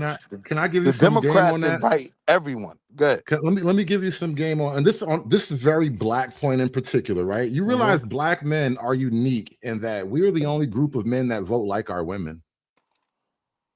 Yeah, because they mature. Right. So what you So just you're said about saying the white black women men don't voting vote? Democrat, Wait, I'm but are saying we that arguing white women don't vote conservative? only married white women vote right wing. Married white women vote like their husbands. Black men across the board vote like their wives. That's a unique to black men. But it's all about Yes, Willie, like you vote like your the, wife. So wait, the, even if the I was relation of gonna power. accept that, the question is why, right? The relation And of for power. me, Because you're weak. Hold on, one at a time. One at a time. Black Socrates says it's a relationship or a ratio to power. What is that? Relationships of power. So basically, right? If you they did the studies, people We'll go come to back the to you, Willie. gym. People go to the gym or who work out are more right leaning than people who don't. Why? Because they're stronger. So the stronger you are, the more capable you are, the more competent you are, the more resourceful you are, the more you're going to lean right. Because you don't need the left. You don't need collectivism. A person who when can I don't agree self-defend. with that, Right. I think That actually tracks, I, but you got it, I Willie. think the overwhelming number of conservatives are the obese, big American, First right? of all, I think when it comes wait. to hold on, Oh, just let me Well, land. I think when I it understand comes your to point. working out, you see a lot more liberals, women, gays in these. Okay. Oh This is my what people will God. complain about. Well, hold on. All right, so here's the So thing. clearly they're there. That is not the- nobody who's doing any objective studies or surveys is going to back that up. People who study Correct. this will tell you gym culture is right wing bro culture, Correct. almost 100%. across the board. Thank And you, then they Hood. literally tell you going to the gym will make you right wing. Well, Will make you Testosterone right will make you wing. right wing. All right, so check this out. So Go I ahead. understand why he has a confusion, and it is a confusion because people use the word conservative in America on the West incorrectly, right? They say that Republicans are quote unquote conservative. They're not. They're I actually am liberal. attaching it to something. I would agree. Yeah, there is no conservatives in America except the Hasidics, the Amish, Mormons, and some religious groups. Everyone else is a different shade of liberal. And the reason But why now you're is shooting down their argument. Wait, hold on. It stems from the French Revolution. How about where- libertarian? we're getting there. Most people in America are not libertarian. So the French Revolution had people sit on the right, people on the left, based on the seating of the French Revolution, determined that you're right wing or left wing. That's how it happened. Left wing tend to want greater concentration in the government, but the right wing wants more freedom of mercantile and capitalism. But they both believe in certain fundamental things, which is equality, freedom to do what you want, etc. Now check this out. This is how it tracks. This is why in the quote unquote Republicans, they still have women run for office. They still have women lead men. They're not going to tell a woman be quiet and go home and cook. Not going to do that. Why? Because they're liberal. They sleep around. They don't have a lot of kids. They do abortions. You just don't want abortions to be, so obvious or at 9 months. Go ahead. I want to jump in. I want Willie. I tell you, American Man, you want to jump in, and I'm gonna give Willie a last rebuttal, Yeah. and then move the mic around. I think we're losing the plot, but I do want to say this. Anyone that thinks Donald Trump is a Republican is an absolute idiot. Wait, is that just me hearing about this? Now, I want to say this, right? I think we're losing the plot. The point that I'm making is I don't think we're paying attention to the fact that women, right? We're trying to do all this deep philosophy. Here's what I realize. Women, Western women, are telling Western men, we are going to import third world savages that smack us around and make us orgasm without asking us. I don't think you guys are paying attention to what's happening. You're losing the plot. Look at who they literally are voting for Islamists. Yeah. Yeah. Like I don't think we're seeing what's happening, right? And like a lot of people just want to be deep philosophers of what's going on when you should just use your eyes of what's happening. Okay. Like this is not like a weird. It's not a weird like we just want to spite men. A lot of this is biological as well.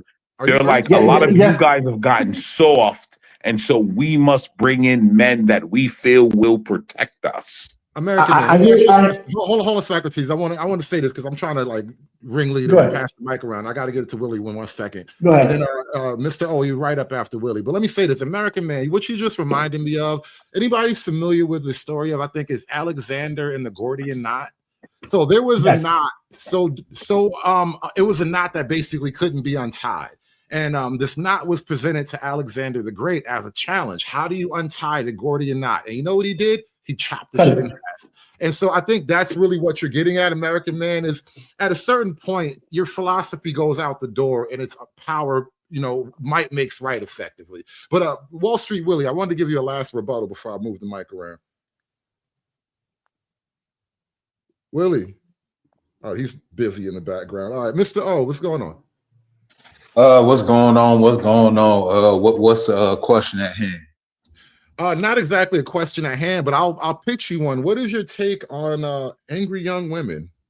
Wait, Why no, are my they bad. like that? I was going. Okay, all right. Willie, where'd you go?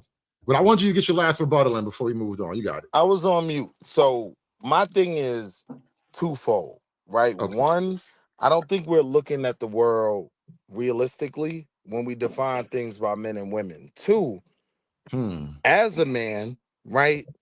When I listen to these arguments, they sound weak, right? Like I know I am in a position to dictate female thought. I don't think a lot of guys feel like that. And I think they're the ones that view these women as these opposition party. Like, no, like they can be worked. Like one thing great about the conservative party is they work women into their party, right? Like you don't get a Marjorie Taylor Greene without white conservative men saying, I rock with her because she's aligned with me. So I think the alignment conversation gets lost and then it just becomes this weird women are biologically meant to be like this. No, in 2026, women aren't even women anymore. Men aren't even men anymore, right?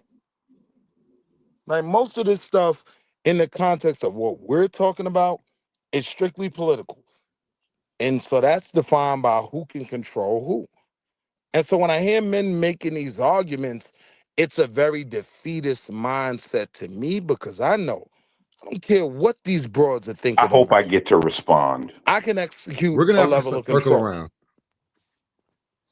I'm sorry, Willie. Finish your point. I didn't want to step on you. No, that was just it. Like when I hear these arguments, the only reason I could never make these arguments because I could never give women that level of power. Like at the end of the day, I'm still gonna be in control. I still have the ability to sway women in my direction. You know what I mean? Like, I don't give them the control that I hear a lot of men give them when they make their arguments. This always happens in these conversations. Somebody pulls out the I'm him card, and this will never happen to me. Mr. O, I'm going to keep Tom Brady was him too. Yeah, every him knows that, right? Mr. Tom Brady was him too. You got the mic, Mr. O. Can he divorce this broad and got a new one? He divorced her. She divorced him and got pregnant by a karate teacher. Hold on. I'm good. We're not. I want to talk about Tom Brady. I don't want to talk. I want to move the mic because there's people waiting that didn't even get a chance to speak yet. And Mr. O has been real patient about it. What's going on, bro? What's going on? What was the question again, Hood Conservative? You said about angry women. Well, yeah, the whole thing today was about young, angry women, but now we've just kind of gotten into this whole thing about the nature of modern women and all that. But where do you stand on this whole thing? Well, to answer the question about angry women, I mean, hoes mad. What was they mad? They put themselves in a corner. They mad. They fall for all these so-called equal rights, all these give me that's and everything, which is cool. It's cool. But now they want the dudes from the 1950s, but they don't themselves want to go back to the 1950s. So to the point of what American Man said, they are asking for toxic patriarchy to make a comeback. Well, Me myself personally, um, I'll give it to him. I mean, I ain't got no shame in my game, but a did, lot did, did of you guys won't feel the same way. did you hear what the women in Germany are saying?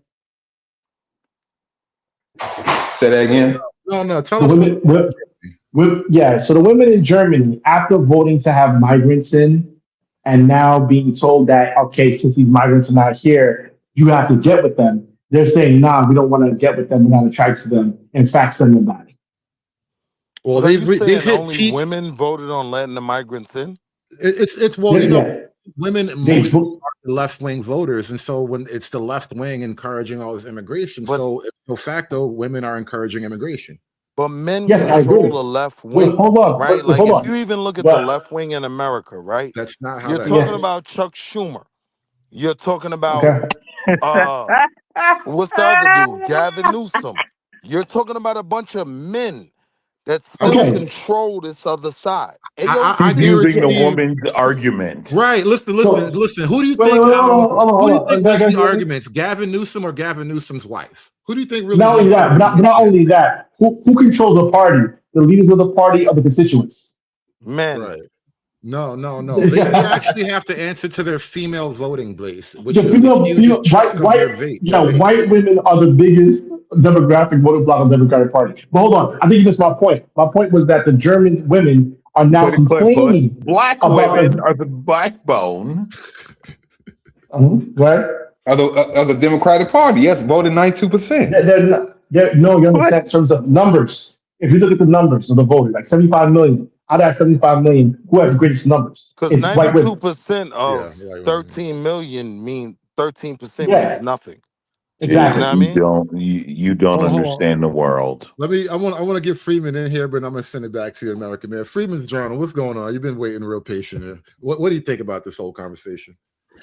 Yo, what up, Hood? So to your point about German women, also Germany is trending AFD. So it's not like German women are changing out of nowhere, right? There's definitely a cultural sentiment pushing that way. Correct. Which women are responding to, right? So, but American Man is right. Don't overcomplicate it, right? They simply want the barbarian. That's it.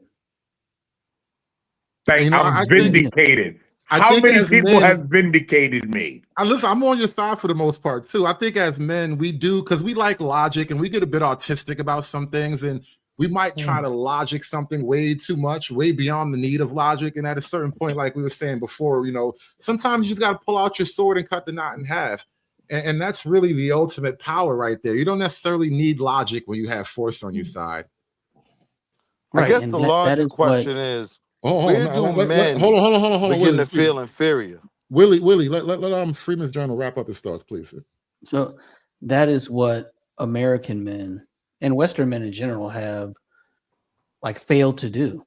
They have failed to harness the inner barbarian, right? That desire to intellectualize and add another layer to it is it's a personal failing of will.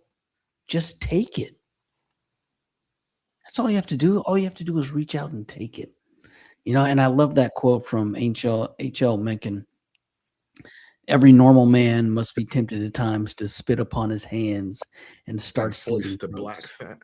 Oh, I thought it was hoist the black flag. That's a different quote. My bad. I mean, it's same splitting throats, right? Yeah. Do you think most men want to deal with a barbarian? Oh my God, he doesn't understand. Willie, you know what? I gotta buy you a steak or something. You need some iron and some testosterone in your diet. This is killing me, Willie. I in no way feel inferior. And a cigar. He needs a cigar.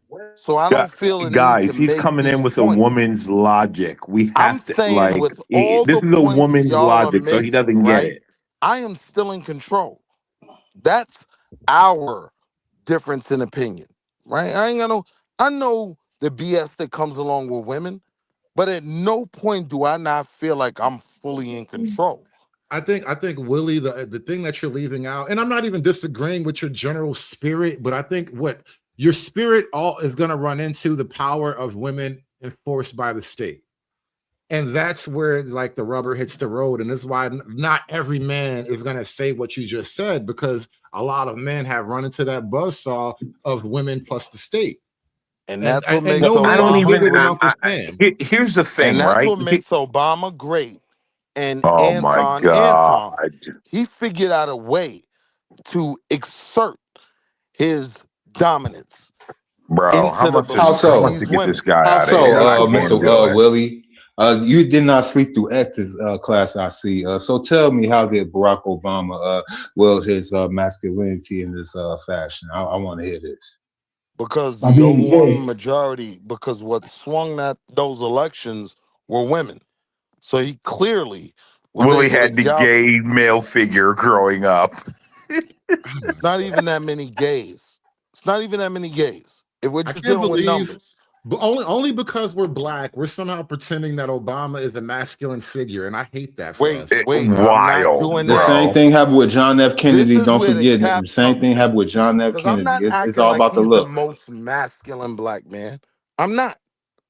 I'm saying he's a black man that had a different mindset than how defeated I hear the arguments from the brothers I'm listening to is.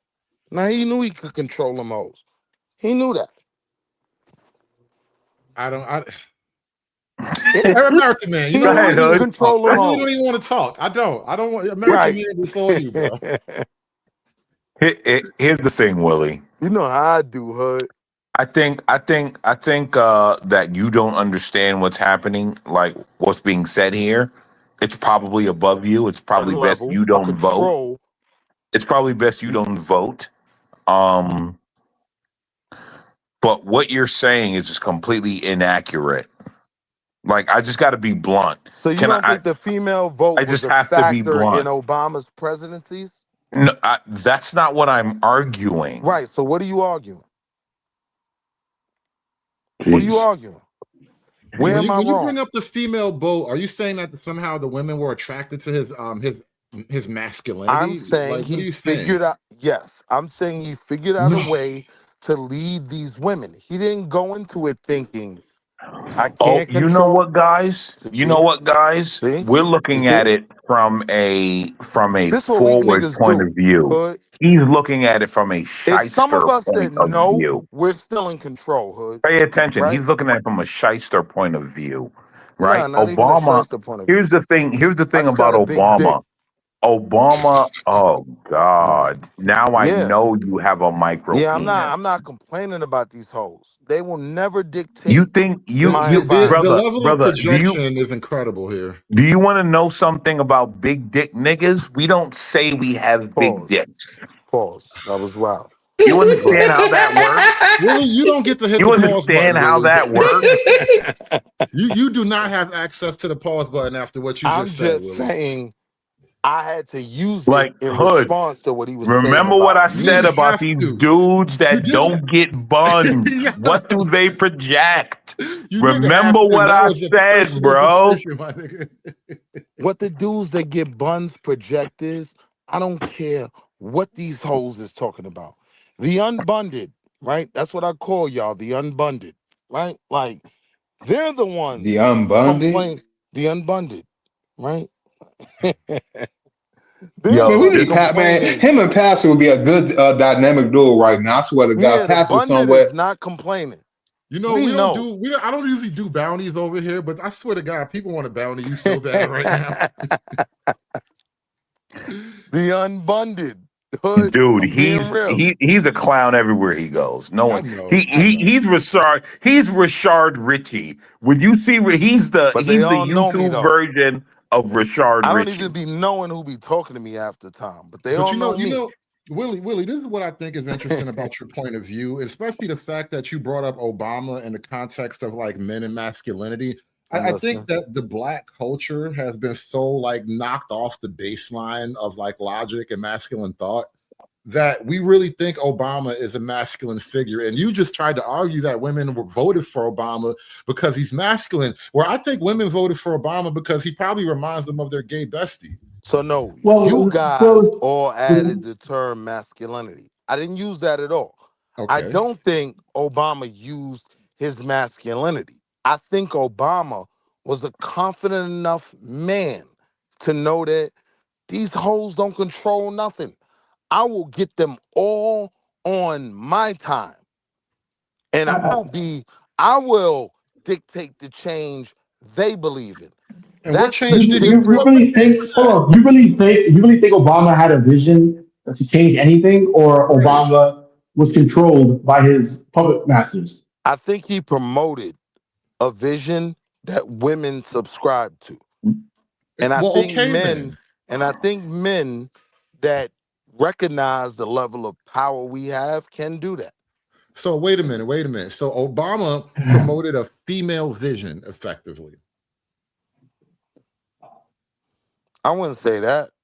You did. You already said it. Right. I didn't say he promoted In a so many female words, vision. yes, you have, young man. I said he would get women on his time. He I don't think promoted a his vision time was women would be necessarily, okay with, which is he promoted a female vision. and that's where you're injecting that. But I'm saying that's not what I was saying. The words you say mean exactly what I said they mean. He promoted what's effectively a female vision, which is like gay rights, which is the Lilly Ledbetter Equal Pay Act, Here's the the Violence problem. Against Women Act. So here's Can my I- Obama was I effectively wanna- a Marriage black Equality woman. Act. He's I basically wanna a prove- I 40-year-old want black to- woman in a right? tan suit, and that's what you got. So here's I wanted my to say logical something to you issue guys, about that, right? right? When it's a bunch of grown men that want to be gay, Pay that attention. want to be Pay log attention, cabin, guys. that want to I'm be gonna He get to you. log derailed the cabin Republicans, conversation, right? Hold on, let He me did. finish. I'm gonna keep it right? short. And now we're talking about Willie, are you a women, communist? right? Pay attention, right? He came in and derailed the conversation to make it seem as if I we didn't were derail none. bashing You goofy women. started asking me Pay questions. pay No, attention, no, guys. Willie. Are you a Marxist? Do you He's believe in Nigga, Marxism? nigga, I didn't he's derail who they nothing. said. He's I the showed guy. you what masculinity is. You're not that. By pointing Nobody out wants to ask you You are nothing. masculine, sir. by bringing up Obama. That's how you I showed us. consider you to be on the same level with my 12-year-old daughter. I don't know what you're talking about, sir. I don't consider you masculine. I don't know what you're talking about. I'm Are you a saying Nothing Marxist, about Willie? you men, a screams bunch of niggas want masculine. to ask amongst men. Hold on, Mr. O. You're Right. trying to ask a question. I want to give you the space to ask it clearly. I was just trying to ask Willie, was he or believes in a Marxian ideology See? or philosophy? You want to ask I'm Willie a just question? asking. Go ahead, brother. You the star, bro. I ain't hear you. Go ahead, brother. I was Right. asking, do you believe in the practices and the Derail it. ideology of Marxism? Because the tactics that you are using, or if not no tactics at all, the disposition that you're displaying is rooted in Marxism. The roundabouts, the red herrings, gaslighting. I just wanted to make sure that I know my adversary. That's all. Do you Now, believe in see where I Marxism? disagree with that, though? These are, It's a yes or no question before you say anything no, else. it's not. It literally So if is. it's Are got to you be or that are you simple, not? I'll It's say a yes no. or no. So if it's got to be that simple, I'll say no. And the No. reason why I'm saying no, these are ideals in a capitalist, Western. Y'all always say Western, right? That's not Marxism. That's not communism, right? So that's where I'm saying no. I don't agree. This isn't a Marxist ideology. Man, you have no power, Willie. I could tell. Oh, I You have got power. no power. You I got cannot power. tell your woman what to do. You cannot direct her to do anything. You a sharing ass nigga. I could What would tell make you in your believe that? voice. What would make you believe I that? could tell in your voice. So I'm We saying can as men, all right? Are you married? tell. Are So you I can married? tell you be sharing. Are you married? Yes, sir. Do you All right. understand? Yes. And let me tell you something, Willie, because you know me. So you can pretend in front of conservative and them because you think that you fear they your don't watch the woman's same power. I channels. don't. Guess what, I sir? don't fear My my daughter woman's is power. making. I My have daughter is on always the been honor powerful. roll. What are you talking about, nigga? You're That's a fantastic. loser. That's You're a fantastic. loser. All right, So my let's kids not aren't make on it the a honor personal roll as fight too well? much. Let's try to keep Wait, it off that personal fight. See, this was some real bitch ass shit y'all just watched, right? Wait. So now because your kids are in Woman the ass honor nigga, roll, boy. my kids Hate aren't these on the honor niggas, roll. man. I never said that. I'm I not would out here love for your complaining about children to these make the hoes. honor roll. I believe they're I actually would inferior love for to you. your You don't. children to make You the don't. honor You don't roll. believe women are inferior to you today. That's the difference between me and you. I ain't complaining about these hoes. You are, right? Do you You think think women should be they're voting, in Billy? some place of When did you ever hear superiority. me complain? Bro, all you Hold do is on, though. complain. There's a difference You between said I know you. complaining and All I've ever heard you do is complain about women. a statement, sir. You said I know you. Because you're a All I've ever simp. heard you do Because is you're a complain about women. simp. Because you're a simp. And you hear criticism of a woman because you do not have the correct. Your I'm 10 times genitalia more does toxic not than you, protrude right? enough My for women call you me to be Big able Daddy, Pimp to have Stick, a Mr. Hustle, criticism Stack of Money. women. That's what all my You women call call me. me, oh, you're complaining about women. No, sir. You're not I'm listening. just far ahead of you. I'm way You more married toxic the than you. first fat chick you could find. Nah, my wife ain't fat. You want to see a picture? No, I don't. I know No, you don't. thank you. Because you know my wife bad. No, I So that don't. was I just a don't know bad you argument. or your wife, bro. But I don't want to see your So wife. why I'm did good. you? So why did you I don't want to see your wife. I'm insert that good, bro. argument? That's whole shit. You No, inserted an because I'm argument telling you, you don't bro, really you're want to have. corny. You're corny. You're a nigga from the you. Bronx. Cause you You're a a bitch. nigga from the To you. Bronx that want Nah, I'm to from act Harlem, like baby. you got something Nah, I'm from going Harlem, on, baby. and it's Brooklyn all day here, nigga. You know and you everything know about it, me. I know and nothing you about know you. it. That Nigga, you shows dominance. lying. You came That up here shows because I masculinity. was here. I don't even know You came who up you here are. because I was here.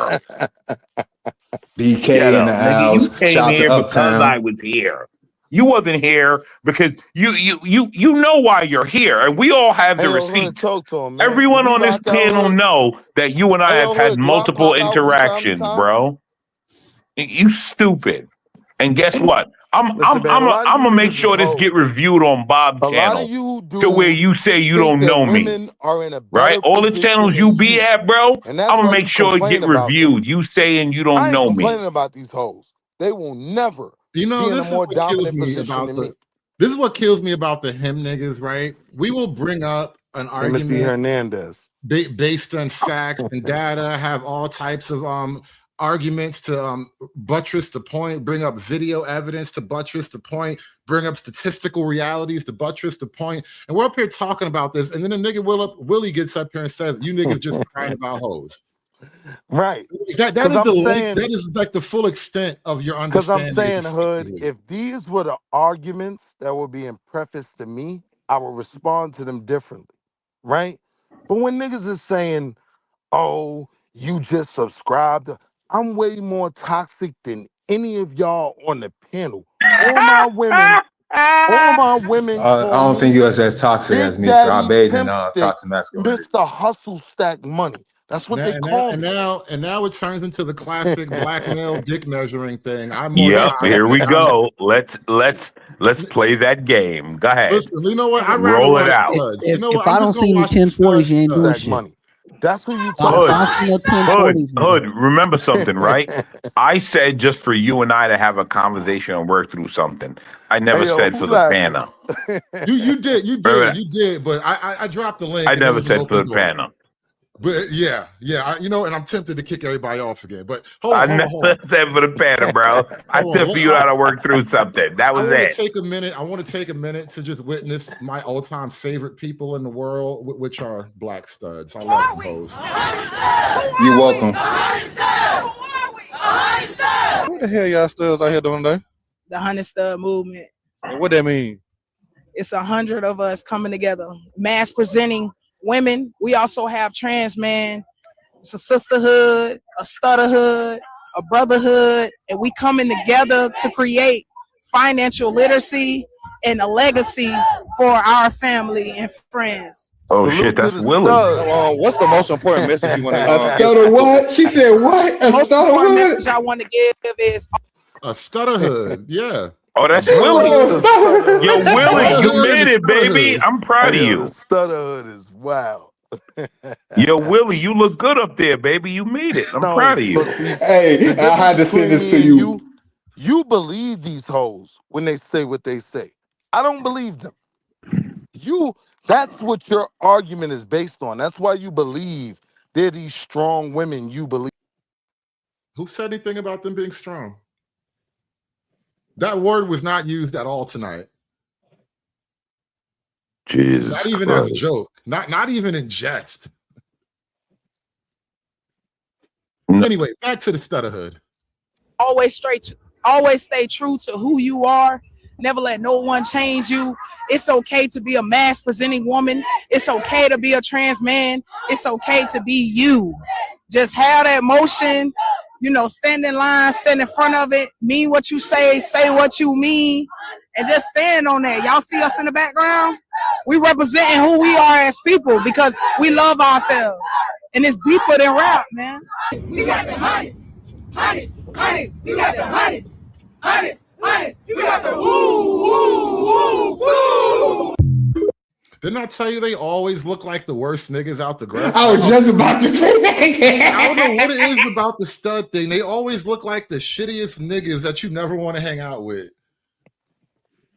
Well, anyway, you know what, American man, you opened up this floor, so I'm gonna let you close the argument because I don't know. Willie ran it. It's getting late anyway, so you got the floor, American man. You can take it home. Yo, Hood, my bad, bro. I just want to say my bad, bro. Nah, nothing to apologize for. This is the problem with doing live shows with the public. Sometimes things go left and you just got to navigate.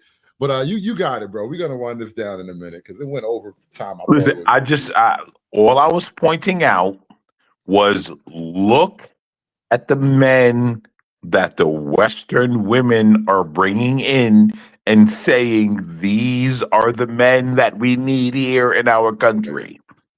And not just America, the West, across the board. Canada, Europe, Germany, Switzerland, France, Spain. Oh my God, Spain is just look at the men that women are saying these are the men we need here. You know, one thing I think was interesting that Willie did bring up, and I don't think he quite understands what it means when he was talking about the black men voting and not seeing a place for them in the right wing. And I told him, black men are uniquely like the only group of men that seem to vote with their women, which would mean that, black men are voting for their own replacement as well. Yes. Yep. And do you know what do you know what his response to that was? What's wrong with that? Yeah. He's going to be him no matter what. That's why I had to ask him, was he a Marxist? I mean, socialist, communist, and Marxist have the same ideology. But I say that to say, right? In closing, I'm going to close now. I say that to say American men that are American, black, white, Hispanic descent, you might have to smack Keisha a little bit because that's what he's looking for. Only that's Keisha? why she wants these that's guys. still a little racist, bro. Just Keisha? Well, see, listen. You gotta throw Karen in there too, American man. Right? But when I say Keisha, I actually mean all of them. Like all of them. You might have to do a little backhand because look. I hit a woman for the first time in my life, and I'm having fun. Like that? That's all I'm saying, guys. I'm telling you, just pay attention. Look at what's happening in front of you. Just look. You know, I gotta say something. I'm gonna drop everybody. I'm appreciate this because I don't want everybody. Thank you, Conservative, for having me. Carry this next statement, and thank you, American man. You actually sponsored the panel tonight, so we're gonna blame half of this on you. But shout out to American man for opening up the conversation to everybody else. And now that you ended with that point about putting the hand of God down, let me just say this here, and we're gonna end on this note. And American man, you reminded me of something. I remember long time ago, had some DV-ish issues in my lifetime. You know, there's a story I'll tell you. I'll tell that story in detail some other time. But had some DV-ish issues on my record, and I was surprised at the reaction of women when I told them about it. And not only did I tell them about it, I was like, and I am not sorry. That bitch deserved it. I don't give a fuck what nobody say. I'm not sorry. And none of the hoes blinked. Not a one. They was like, oh, well, hey, it's what it is. And I was, the first time around, it was a surprise. The second time around, it's still a surprise. The third time around, I was like, damn, these bitches are into that shit. It's something that you can't really understand until you're there. And I'll end with this. And this is one of the things that actually it disappoints me greatly about women. But this is the reality of women, right? Abusive men are never lonely. Never. There's always a bitch in their bed. You guys, thank you so much for watching. I will catch you guys the next time. We're going to end this on that note. We've said and done a lot tonight. It goes Miss Cantrell with its empathy. I don't know what it is, all right? All I'm saying is they don't flinch when you tell them about it, all right? But that's a you know, like maybe we'll get to the full conversation another night. But I'm just saying it's a thing. It's a thing. And as Western men, we've been kind of conditioned to think otherwise about that. But something in the physical body of women, remember I said it's you know, it's like living as prey, but something in the physical body of women, it has a counterintuitive reaction to that, you know? No abusive man is ever lonely. Abusers always got a warm body in their bed. And it took me a long time to just accept that reality. But it is what it is. I hit a woman for the first time in my life, and I'm having fun. Get back in the kitchen.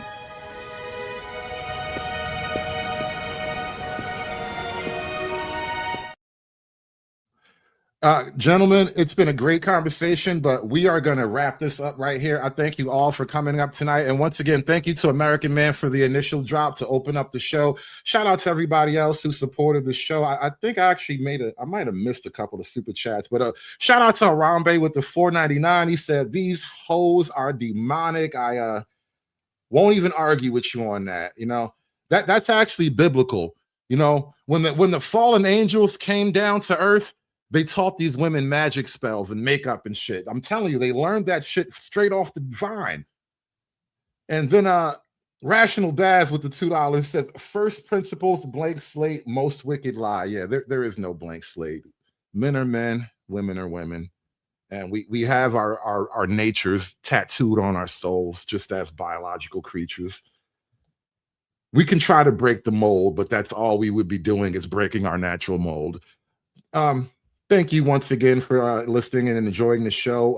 I'll try to come back in the morning with another conversation. You know, it gets hard bringing up interesting topics every day. You know, I might just talk about relationships every single day like all these other black channels.